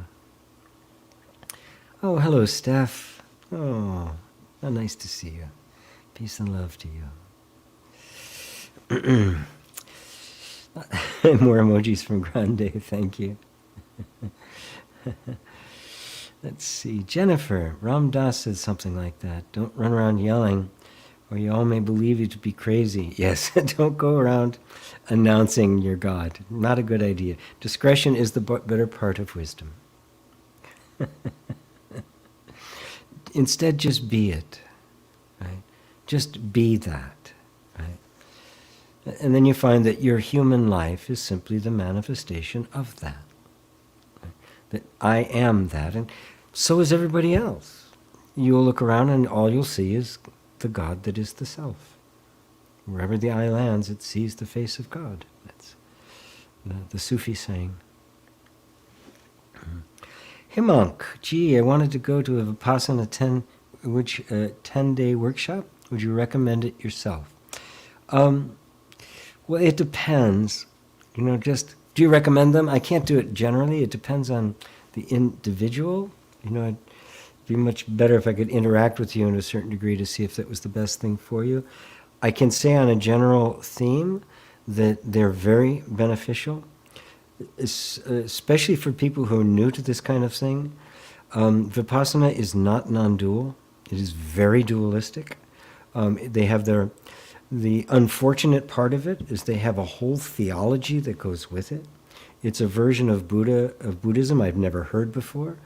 But they believe it to be the true, that Buddhism had gotten corrupted, so the Buddha had, or one of his close followers took it to Burma to hide the truth until later, and now it's being revealed again. So there's this kind of whole aspect to it that I found, you have to see it through it all. That's part of the deal. However, the actual act of simply sitting, just watching your body, the way that Vipassana teaches you to do that, just watching your breath and then expanding to the whole body, is extremely valuable. I did it. Within a few days, you can have private meetings with they're not really teachers, they're just kind of overseeing it, right? The only teacher is the guy you see on the screens in the evening when they show his discourses. And I brought up what I was experiencing, and I could see a kind of look of panic on the guy's face, and I had gone too far for them. And so I didn't have any more meetings with them. I just practiced by myself. Because it can only go so far, because it is dualistic in nature. It does not do an inquiry, right? It simply has one particular aspect that it addresses. That said, the environment in which you can go lead a monk life for 10 days is incredibly valuable. You leave your cell phone and everything in the car. They take care of all of your meals. You do not even make eye contact with people.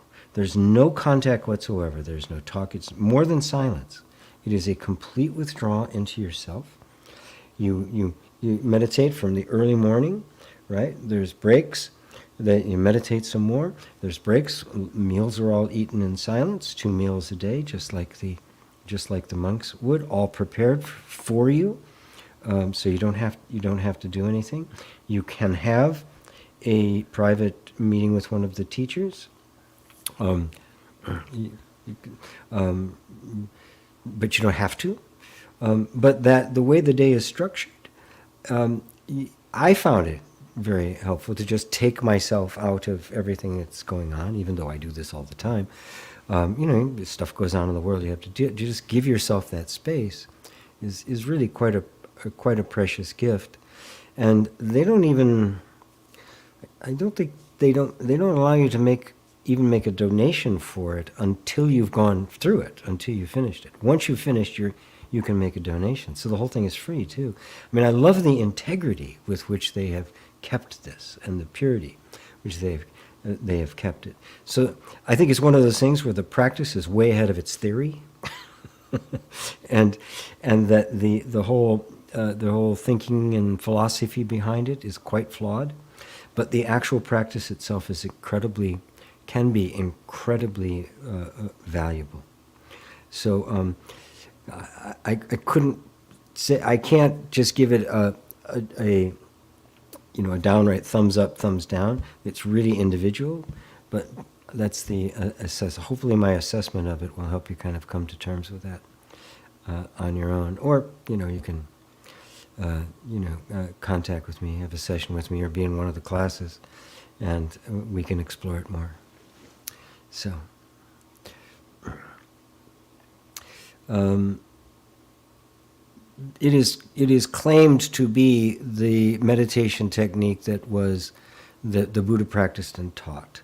My understanding of Tibetan Buddhism, Zen Buddhism, everything I know about Buddhism, that's not accurate. So, it is one of many that he taught. So, take that for what it's worth. Neutrality. It's a bit hard to phrase the question, but how does one incorporate awareness in the daily life of duality? How is non-dual behavior being expressed? Well, all behavior is dualistic, and it is all expressing the non-dual, right? See, you have there's this underlying assumption that everybody has, that somehow there's this disconnect between the world out there and my seamless awareness here. And that's simply because we have yet to embrace the world as awareness. Now, this is part of the process, the inward path, the Vedantic path. I'm not this, I am not that. I go more and more as I'm shedding all of the places where I have identified with form, which we have to do, till you get to the place where you experience yourself as pure being, pure awareness. That's all that I am. But now we can turn around, we can begin to go back outward, which is the Tantric path, which is the embodiment of that. And the embodiment of it, we find, is that it's always been embodied. The non-dual has always been embodying itself, that there is not two. There isn't a non-dual and a dual, right? That too is dualistic. They disappear, and it becomes the seamless one. It is pure oneness. So now there's not a separation between the world and my everyday life and the pure awareness that I am. There's the essence of my being and the manifestation of my being. And you cannot separate them any more than you could have a song without music or music without a song. They are one. This oneness, which transcends the dual and the non-dual, the empty and the full, the all and the nothing, the existence and the non-existence, it transcends all opposites. It's beyond all categorization. That is the actual nature of reality, and that is what you are. It is you experiencing yourself. So there's not a world in which you have to somehow apply your awareness. You take the world into that awareness and, oh, it's me. This is the manifestation of myself. Right? And so the manifestation is one with the source of that manifestation. They are inseparable. So what am I experiencing? Myself. Everything is myself. And that is love. That is the infinite divine love. That is the essential unity of which all manifestations of love are a manifestation. I am that one. I can't be made one with everything. I already am. I can't be made into the self. I already am the self.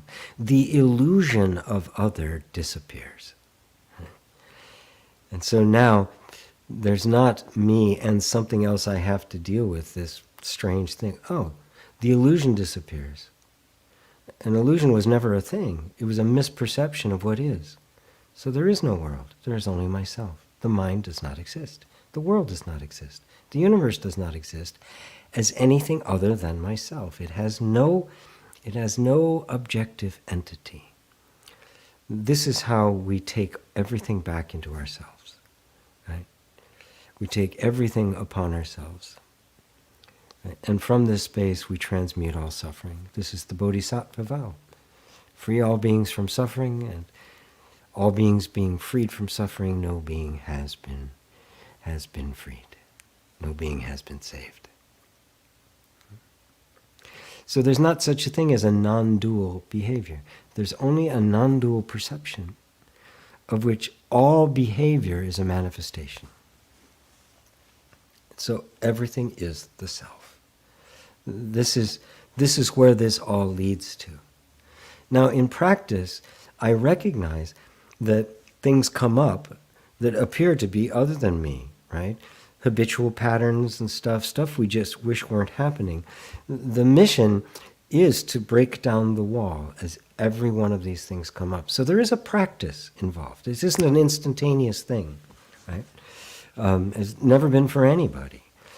So there is a practice there of it seems as if it's deepening. Eventually, even that falls away. As Balyani put it, God takes the last step on a journey that never happened. So beautiful. So beautifully put, right? And so it's always a breaking down of the sense of self and of me as a self, independent of something else. Me, right? And I have a boundary, and that there's something else out there. And when I have an untoward event take place in my life or an uncomfortable feeling, I realize that that's what's happening. I'm now aware of the fact of this habitual energy to make a self and another, to create duality. And there is no duality that. This is myself. And it can be as simple as just allowing an unpleasant feeling to be there without fighting it.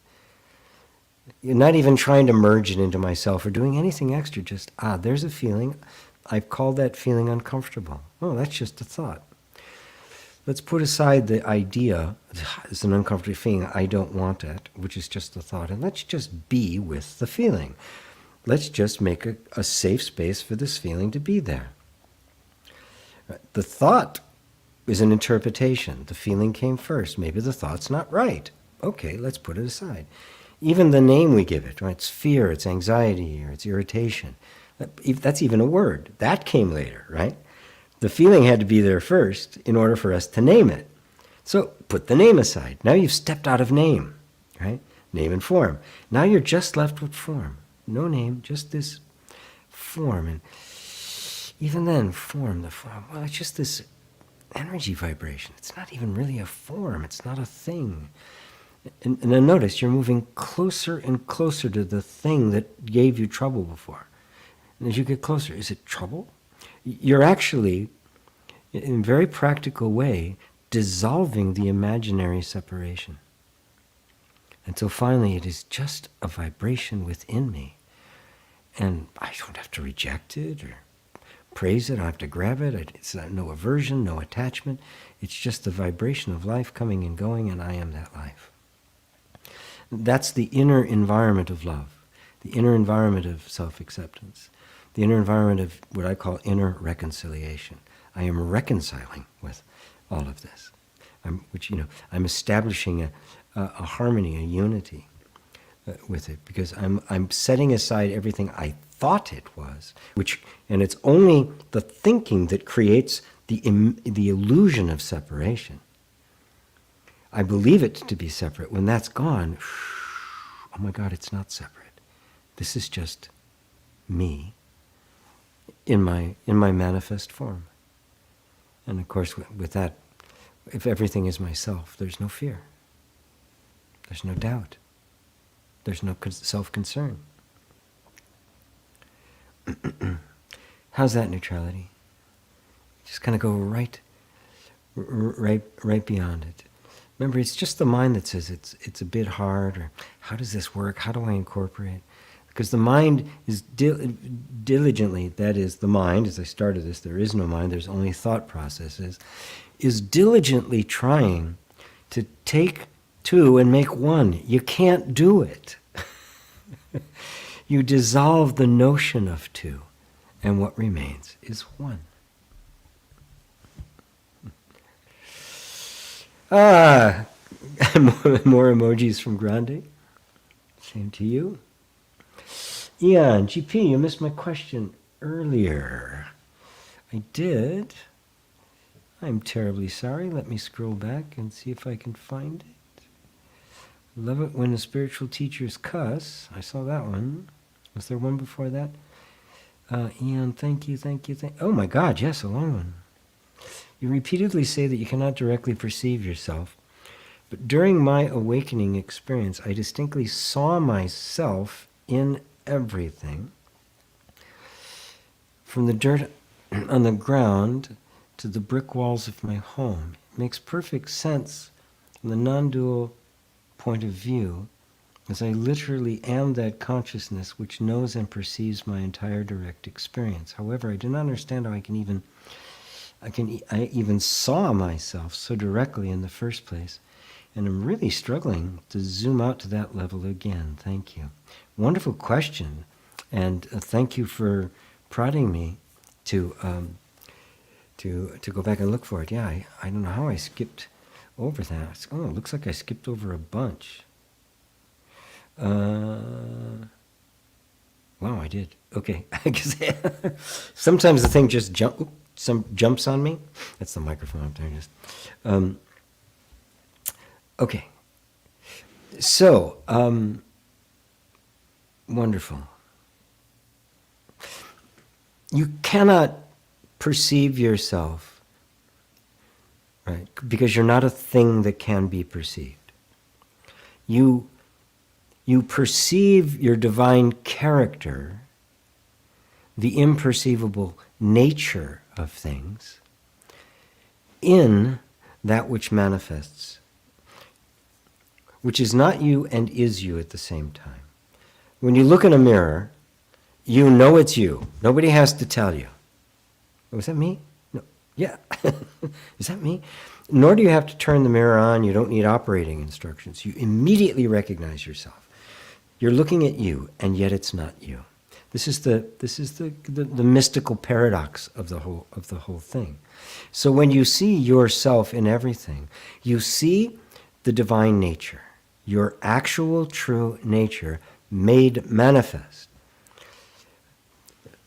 Take love in its purity, cannot be expressed. You cannot see love, but you can see love expressed in every loving act. However it manifests, be it kindness or love of work or love of the arts or love of a person or romance or family or community.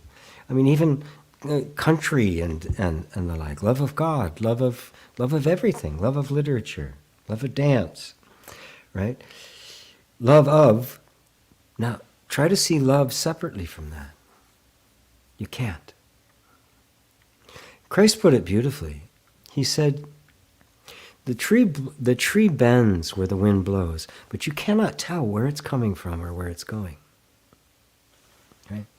The force that bends the tree, and we even say the tree dances. Right? I'm watching it right now, out the window across from me. I'm watching the leaves, and the motion is mesmerizing. It is so beautiful, right? And if, in my ignorance, I might think, I might even go looking for muscle structures. How is it doing that? Not recognizing that something outside of it is moving it and making it dance. So Jesus was saying that the spirit is like that it's animating, but the spirit itself you cannot see. The infinite, which can give rise to any form, every form will manifest and express that infinite nature. The infinite nature will be seen in that. God will be recognized in that. But the wholeness of it cannot be perceived. And so the knowing, the self knowing itself is the manifest universe over infinite time. And so, but on another note, how I even saw myself, right? Because you saw yourself because you were no longer seeing objects. You were not seeing the bricks as something that existed independently. It wasn't a concept of brick as this thing out there, houses are made out of it. Right?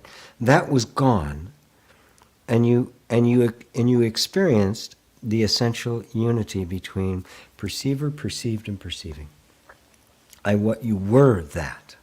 You saw yourself reflected in that, in every detail of that. So the sense of separation vanished, and the experience was one of oneness. I am that, was the direct experience. And of course, that's not even really an experience. It is the realization of the self, and because that's all there is. Now, drop any intention you have to try to get back to that. This is a subtle trick. The mind turns that into an experience that you had, and now it's on the quest for this perpetual bliss. This is how the mind commandeers the spiritual journey.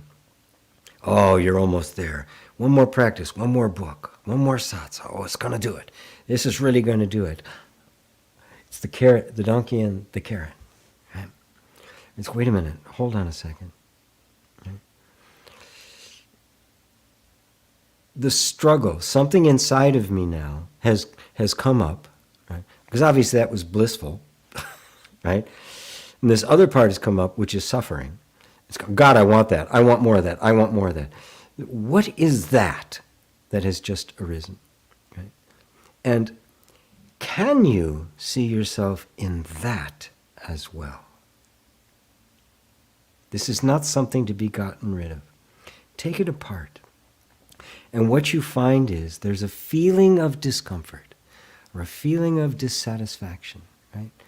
And then there's all sorts of thoughts about it. What is that? How did? And when you get to your level of understanding and the experiences you had, the explanations as to what that was become more spiritual. They become more refined. Oh, that's enlightenment.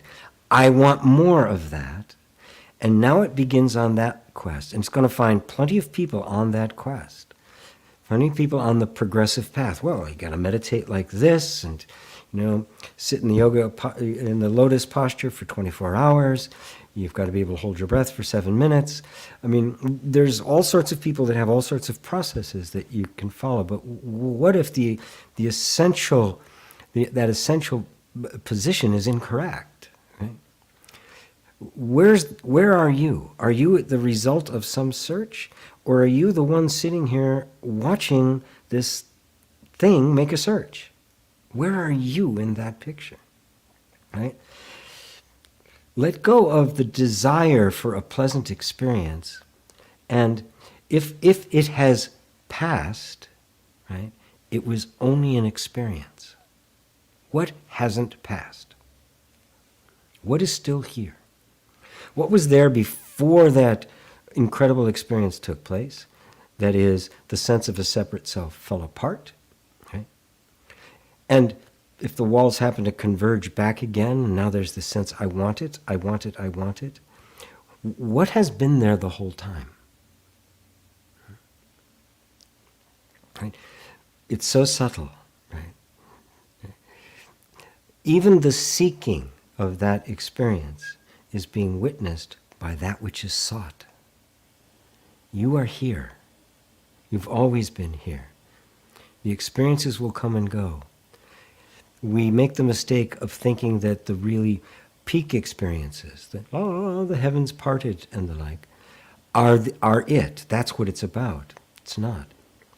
Because the peak will become a trough. It's inevitable. If it had a beginning, it will have an end. This is the cycle of life, right? That which is perceiving it does not have a beginning and not have an end. It does not have a peak. It does not have a trough. It is the infinite background that allows you to experience peaks and troughs.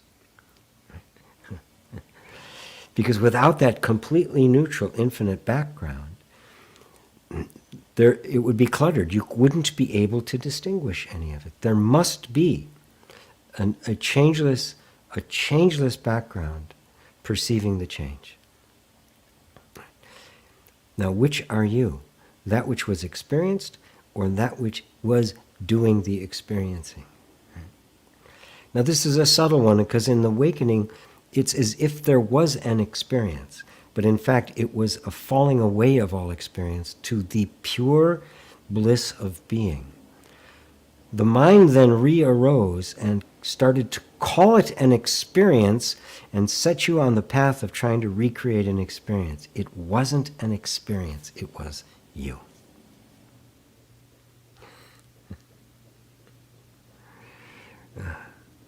Does that help, Ian? To zoom out to that level. Don't. so directly in the first place, I'm really struggling to zoom out. Drop the struggle. It's not a level. You are that. And you cannot, there's no need to strive for what you already are. This is the inquiry that has to be made. Wait a minute. If I am already that, then where's this struggle coming in? And you'll notice that the struggle is simply a vibration. It's an activity of mind. It is activity of thought and emotion. Take it apart. Go dive deep into it. Right? Take it completely apart. Dismantle, deconstruct the entire thing. And what you will have left is simply a sensation that arose to you, the pure experiencer, right? And then a bunch of thoughts about that cascaded into a whole energy, right? And if you see that, then you go, wait a minute, it's never been me. It simply is what arose. I stay here. This can come and go.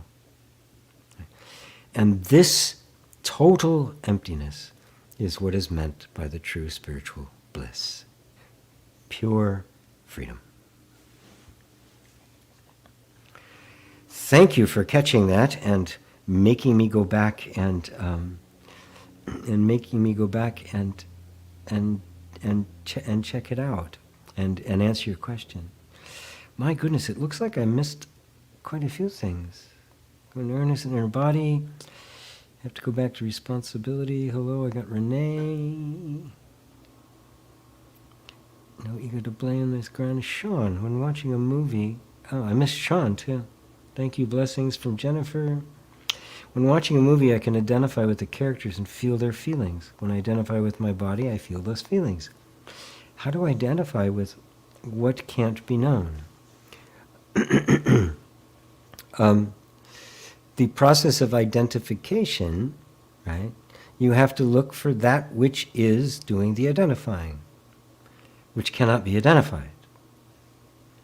Let's see if I can simplify this for you.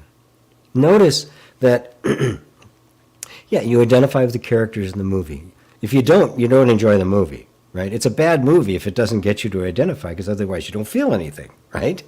That's what art is for, right? It's supposed to invoke that. We're supposed to identify with that, you know? You go out to play sports with friends. You're going to do a pickup basketball game or a soccer game or something like that. And when you're in that game, you're in it to win. You're out for blood, right? You're not just, it's just a game. You don't do that nonsense. You want to kick ass and take names. Right? And then after the game, you go to the pub, you make fun of each other, and that sort of thing, and you remain friends. That being able to completely enter into it is just the beauty, the sweetness of being able to experience. Okay, now what is it that enters in and comes out? Right? What is it that allows itself to be identified one minute and not identified the next?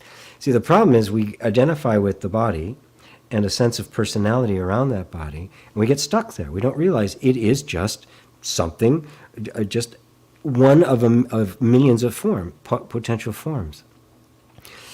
But we get stuck into it for a lot of reasons I won't go into now, right? But the moment you step out of it, what stepped out of it? Right? So it isn't really a process of identifying with that which cannot be identified. But looking at the activity of identification of itself as an activity, as another vibration, as something else happening that is being witnessed. Right? Because in fact, even the identification and the experiencing and the disidentification is something that's being perceived. And that original perceiver, that ultimate perceiver, was never identified with anything. That too just appeared on the screen and disappeared off the screen. I'll leave it with that because we're right at the time. So I think I got beautiful answer to my question. Thank you, GP. Hope you show this section in a YouTube because it will help all of us not think that we are the trauma. Thank you. Thank you, Sonia. It appears the direct path is like taking the throughway instead of taking the back roads. Yes. Not only is the direct path, as I said, it's a lazy man's religion. It's not only taking the throughway, it's all been blocked off and you got a police escort to get there. There is no other traffic. It is foomp, absolutely direct. It's almost a teleport, right?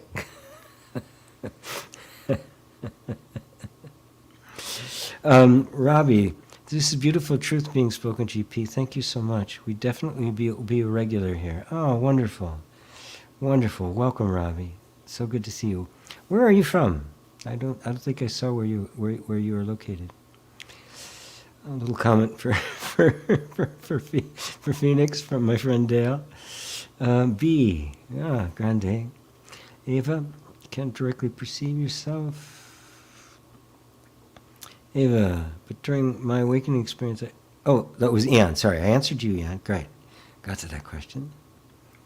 And thank you.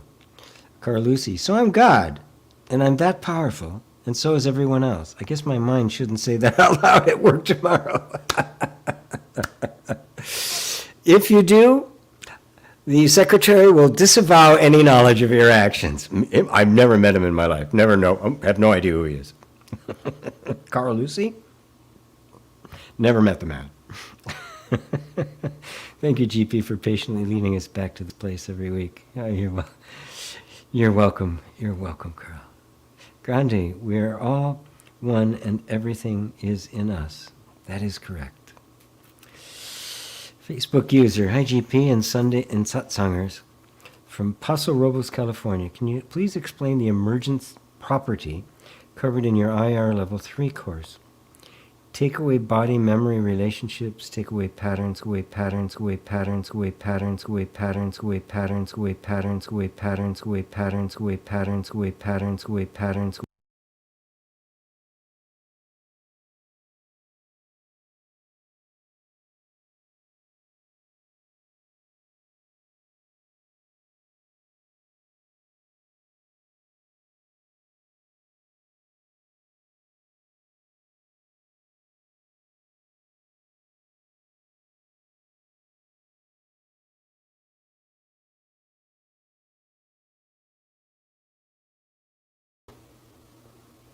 Unmute mic. Okay. Don't know why that happened, but every now and then, technical things just fall away. Luckily, it repaired itself very quickly. Let me make sure I'm talking on the right mic here. Yeah, I'm talking on this guy. Yep, got it. Okay, cool. Boy, that's a big one. And level 3 of inner reconciliation is non-dual. It's where in inner reconciliation, I've tried to bridge this whole gap between where people are and where they want, and coming out of just energy healing and dealing with and becoming just a more functional human being, all the way to the real understanding of our true nature. But I could go more in depth in it, but I'm not going to do that here.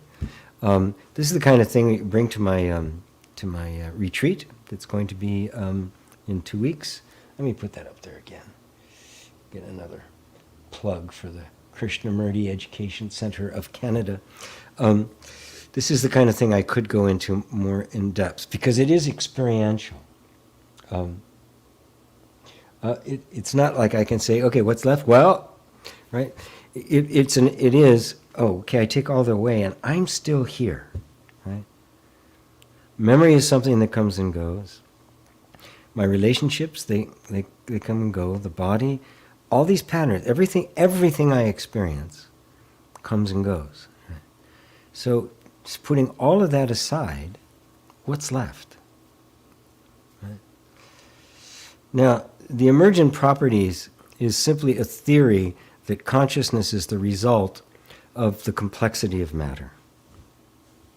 This is the leading but not the only idea in amongst the scientific community. There's a growing number of scientists who are becoming convinced that consciousness is something completely outside of matter. It is non-physical in nature.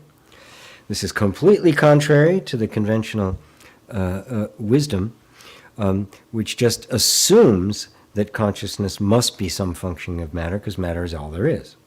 And therefore it must be, which is an assumption that needs to be questioned. So from the point of view of the direct path of spiritual experience, we recognize that that's an explanation that we're trying to explain something that's self-evident. We all have the experience of consciousness, the sense of I am. Right? Now I want to understand what that is. And that's where emergent property came from. Well, it must be the consequence of I can't deny that it exists. It must be the consequence of matter, right? Because everything is matter. Well, not necessarily so. Right? So what is my direct experience? Okay. I take everything away. There's a sense of my being. Right? And now spending time with that sense of being, right? I can't go to my mind to answer what's left because it'll be conceptual, right? I want the direct experience of it. Right? So if I'm with this sense of I am, and I'm putting aside all thoughts about it, I'm no longer engaged with any mental activity whatsoever. It is no longer conceptual. I am not interested in making a good model of it. I'm interested in what it is in its reality. And I'm experiencing it, right? And I am experiencing it. Well, now there's still a subtle duality there, isn't there? There's something experiencing it. Boom, and I've moved more closely to what? To myself. To myself. Now, all conceptualization aside, all discourse aside, all discursive reasoning put aside, no models, direct experience of just myself and nothing else. That is what that exercise is about. And you'll find the mind wants to pull you out of it, back into some kind of modeling of the mind. There's no mind pulling. There's the habit energy of thought, called mind, which wants to just start up again to build a model of it. The job is to say, that's not real. That is not the reality of me. And I want to know the reality of me. I want to know me directly, not indirectly through an image or a mirror or a concept or a YouTube video. I want the direct knowledge of myself, Vedantic knowledge, jnana knowledge.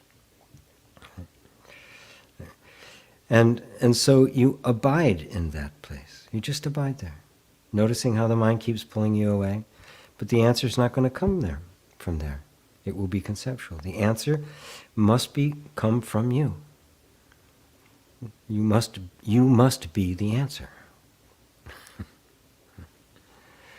And this is the non-dual direct path. Thank you, Facebook user. Grande, it's a thought. It's just a thought. I believe that the watcher witnessing the self. Witnessing the self. Grande, Katie, hello Katie. So GP, got to that one again. Spiritual teacher's cussing. Inner body answer. Okay, I'm gonna hop down to the bottom because I think I caught up. Thank you so much from Sean. Most people think that they are their feelings and their experiences. Yes, yeah. It's terrifying how easily I have fallen back into egoic patterns. Thank you, GP. When I had my realization, it was from 3 days straight of just letting go in one of the biggest purges of emotional pain. How easily falling back into patterns. You have not fallen back into patterns. They have re-arisen. Oh, grab that distinction, right? The pattern energy it's like it has a life of its own. This is what's referred to as the vasanas In the Hindu tradition, it's called the repository consciousness. In the Buddhist tradition, you did not fall back into it. That's the conceptualization of it. You can't fall back into it. You were never in it in the first place. It was happening on the screen. It's just the habit energy of identification, the habit energy of mental activity, including the identification with that mental activity, does not go away like that. Right? But if you get more adept at spotting that, you're being invited to believe that you've stepped out of yourself. But just stop for a moment and go, oh, okay, well, wait a minute. It says here that I have fallen back into it. Well, what is that? Well, there's a thought that says, I have fallen back into it. Okay, well, where am I? Well, I'm still here. Okay? What have I fallen back into? Well, there's all this chaos and there's uncomfortable feelings and the like. Well, but where am I? Well, I'm still here. Did I ever leave here and fall anywhere? No. But on the screen of my being, all this stuff is arising, and an old habit of identifying with that picture. This is the real practice. The habit energy of identification. This is the real samsara, samskaras, vasanas, all of the old habits. This is Maya. It's all right there. Stand your ground right there. I am the self appearing, and this is all appearing to me. Okay? I have not lost myself anywhere. Stand your ground there. Speeding up a little bit here because it is kind of late. Sean says, thank you, you're welcome. Thank you, beautiful. You're beautiful too, Melissa. David Elaine, thank you, thank you. Shetland Islands, Robbie. Oh, Shetland Islands. Wonderful. You did say that earlier. Right, I forgot. Thank you for your time tonight. Nice to see a community of other beings on the direct path. Yes. Yes, yes. We're not alone. Jennifer, thank you. You're welcome. Ian. So these thoughts are literally just identified with themselves and nothing else. Yes. I, the real me, am just aware of the thought I, which has no meaning or objective existence. Yes. But you'll feel the impulse to identify. That feeling is also a perceivable phenomena that you simply notice as well. But we're so used to jumping onto it that we think there's a problem with that feeling there. That's the hook that gives identification teeth. Stand aloof from that as well. Nice to see you today. Nice to see you too, Facebook user, even though I have no idea who you are. You know, don't tell me that. Just say Facebook user. Thank you and your sweetheart. Oh, thank you, Carl. Oh my God. What? I got an oh my God, and then I lost it. Oh, this is the best satsang ever. Thank you so much. Thank you, Roseanne. Ava, thank you, GV. G, for great satsang, waiting for KEC retreat. Yes, I love doing that. Anna Martins, thank you so much. You're very welcome, Anna. And there's this very trippy ego trip I have noticed when I realize I'm witnessing a thought, and then I have thoughts about witnessing the thought. My thoughts pretend to be the witness. It's fucking clever. There's no other way I can put it. It's like the devil would be proud. That is the devil, right? The mythological character of the devil is the ultimate deceiver, right? Which would have to be self-deception, right? Mistaking what is not me for me, which means I'm the deceiver and the deceived. I'm playing a game of cat and mouse with myself. Wonderful. These thoughts that pretend to be me as the witness are more subtle and harder to catch. Yes, but you are more subtle still, as you can see, because you are catching them. I really appreciate your wisdom and love and support, GP. This last week has been so insane. Everything feels supernatural. Oops, sorry about that. Great. So glad to help and support you, Anne. Wonderful. Mary, I agree with Jay about technology. I didn't see Jay's thing about technology, I guess. David Yeager, GP, when you spoke of trauma, I realized I always looked at it as something to be undone or overcome. That's not what it is. Yeah, it's a misunderstanding of what trauma is. Don't have time to go into it now, but I will. Quite in depth. That's why I recommend these classes. It is also how I make my living, so. But when I get up to a point of a mega church, then you can all complain. When I buy my second Gulfstream jet, yeah, don't get me started. Oh, darn. Jay, I do find myself falling into reactive patterns. Who's falling into reactive patterns? Reactive patterns are simply happening. That's what all the nervous system is. It's nothing but a bunch of reactive patterns. You're not falling into them. You've made the mistake of identifying with them. That's it. How do I not fall into those patterns? When you see them, you recognize it's just a pattern, which you've already been doing. Now let go of you being in a hurry to get enlightened, okay? And just let this moment be the educator. Let this moment be your guru. Love you, Jay. Great. Thoughts on are just clouds passing. That is all they are. Yes. And they seem to have some staying power simply because of repetition and familiarity. That's all. Jay, no kids as I'm trying to clean up after them. Anyway, okay, enough. Got to cut it for now. Well, thank you all for being here. Obviously, from the amount of activity and the kinds of questions I got, the subject of the mind and the oneness of things is an important one. I will bring it up some more. I'm sure it's going to come up at the retreat. I hope those of you for whom the non-dual path is your path, I highly recommend that retreat. But I know I also have a lot of people that are the energy healing and tapping and that sort of thing, which is a whole other aspect that I do, as well as meditation and the like. It all comes together for me, and eventually it'll all come together for you. But something for everybody. Something for everybody.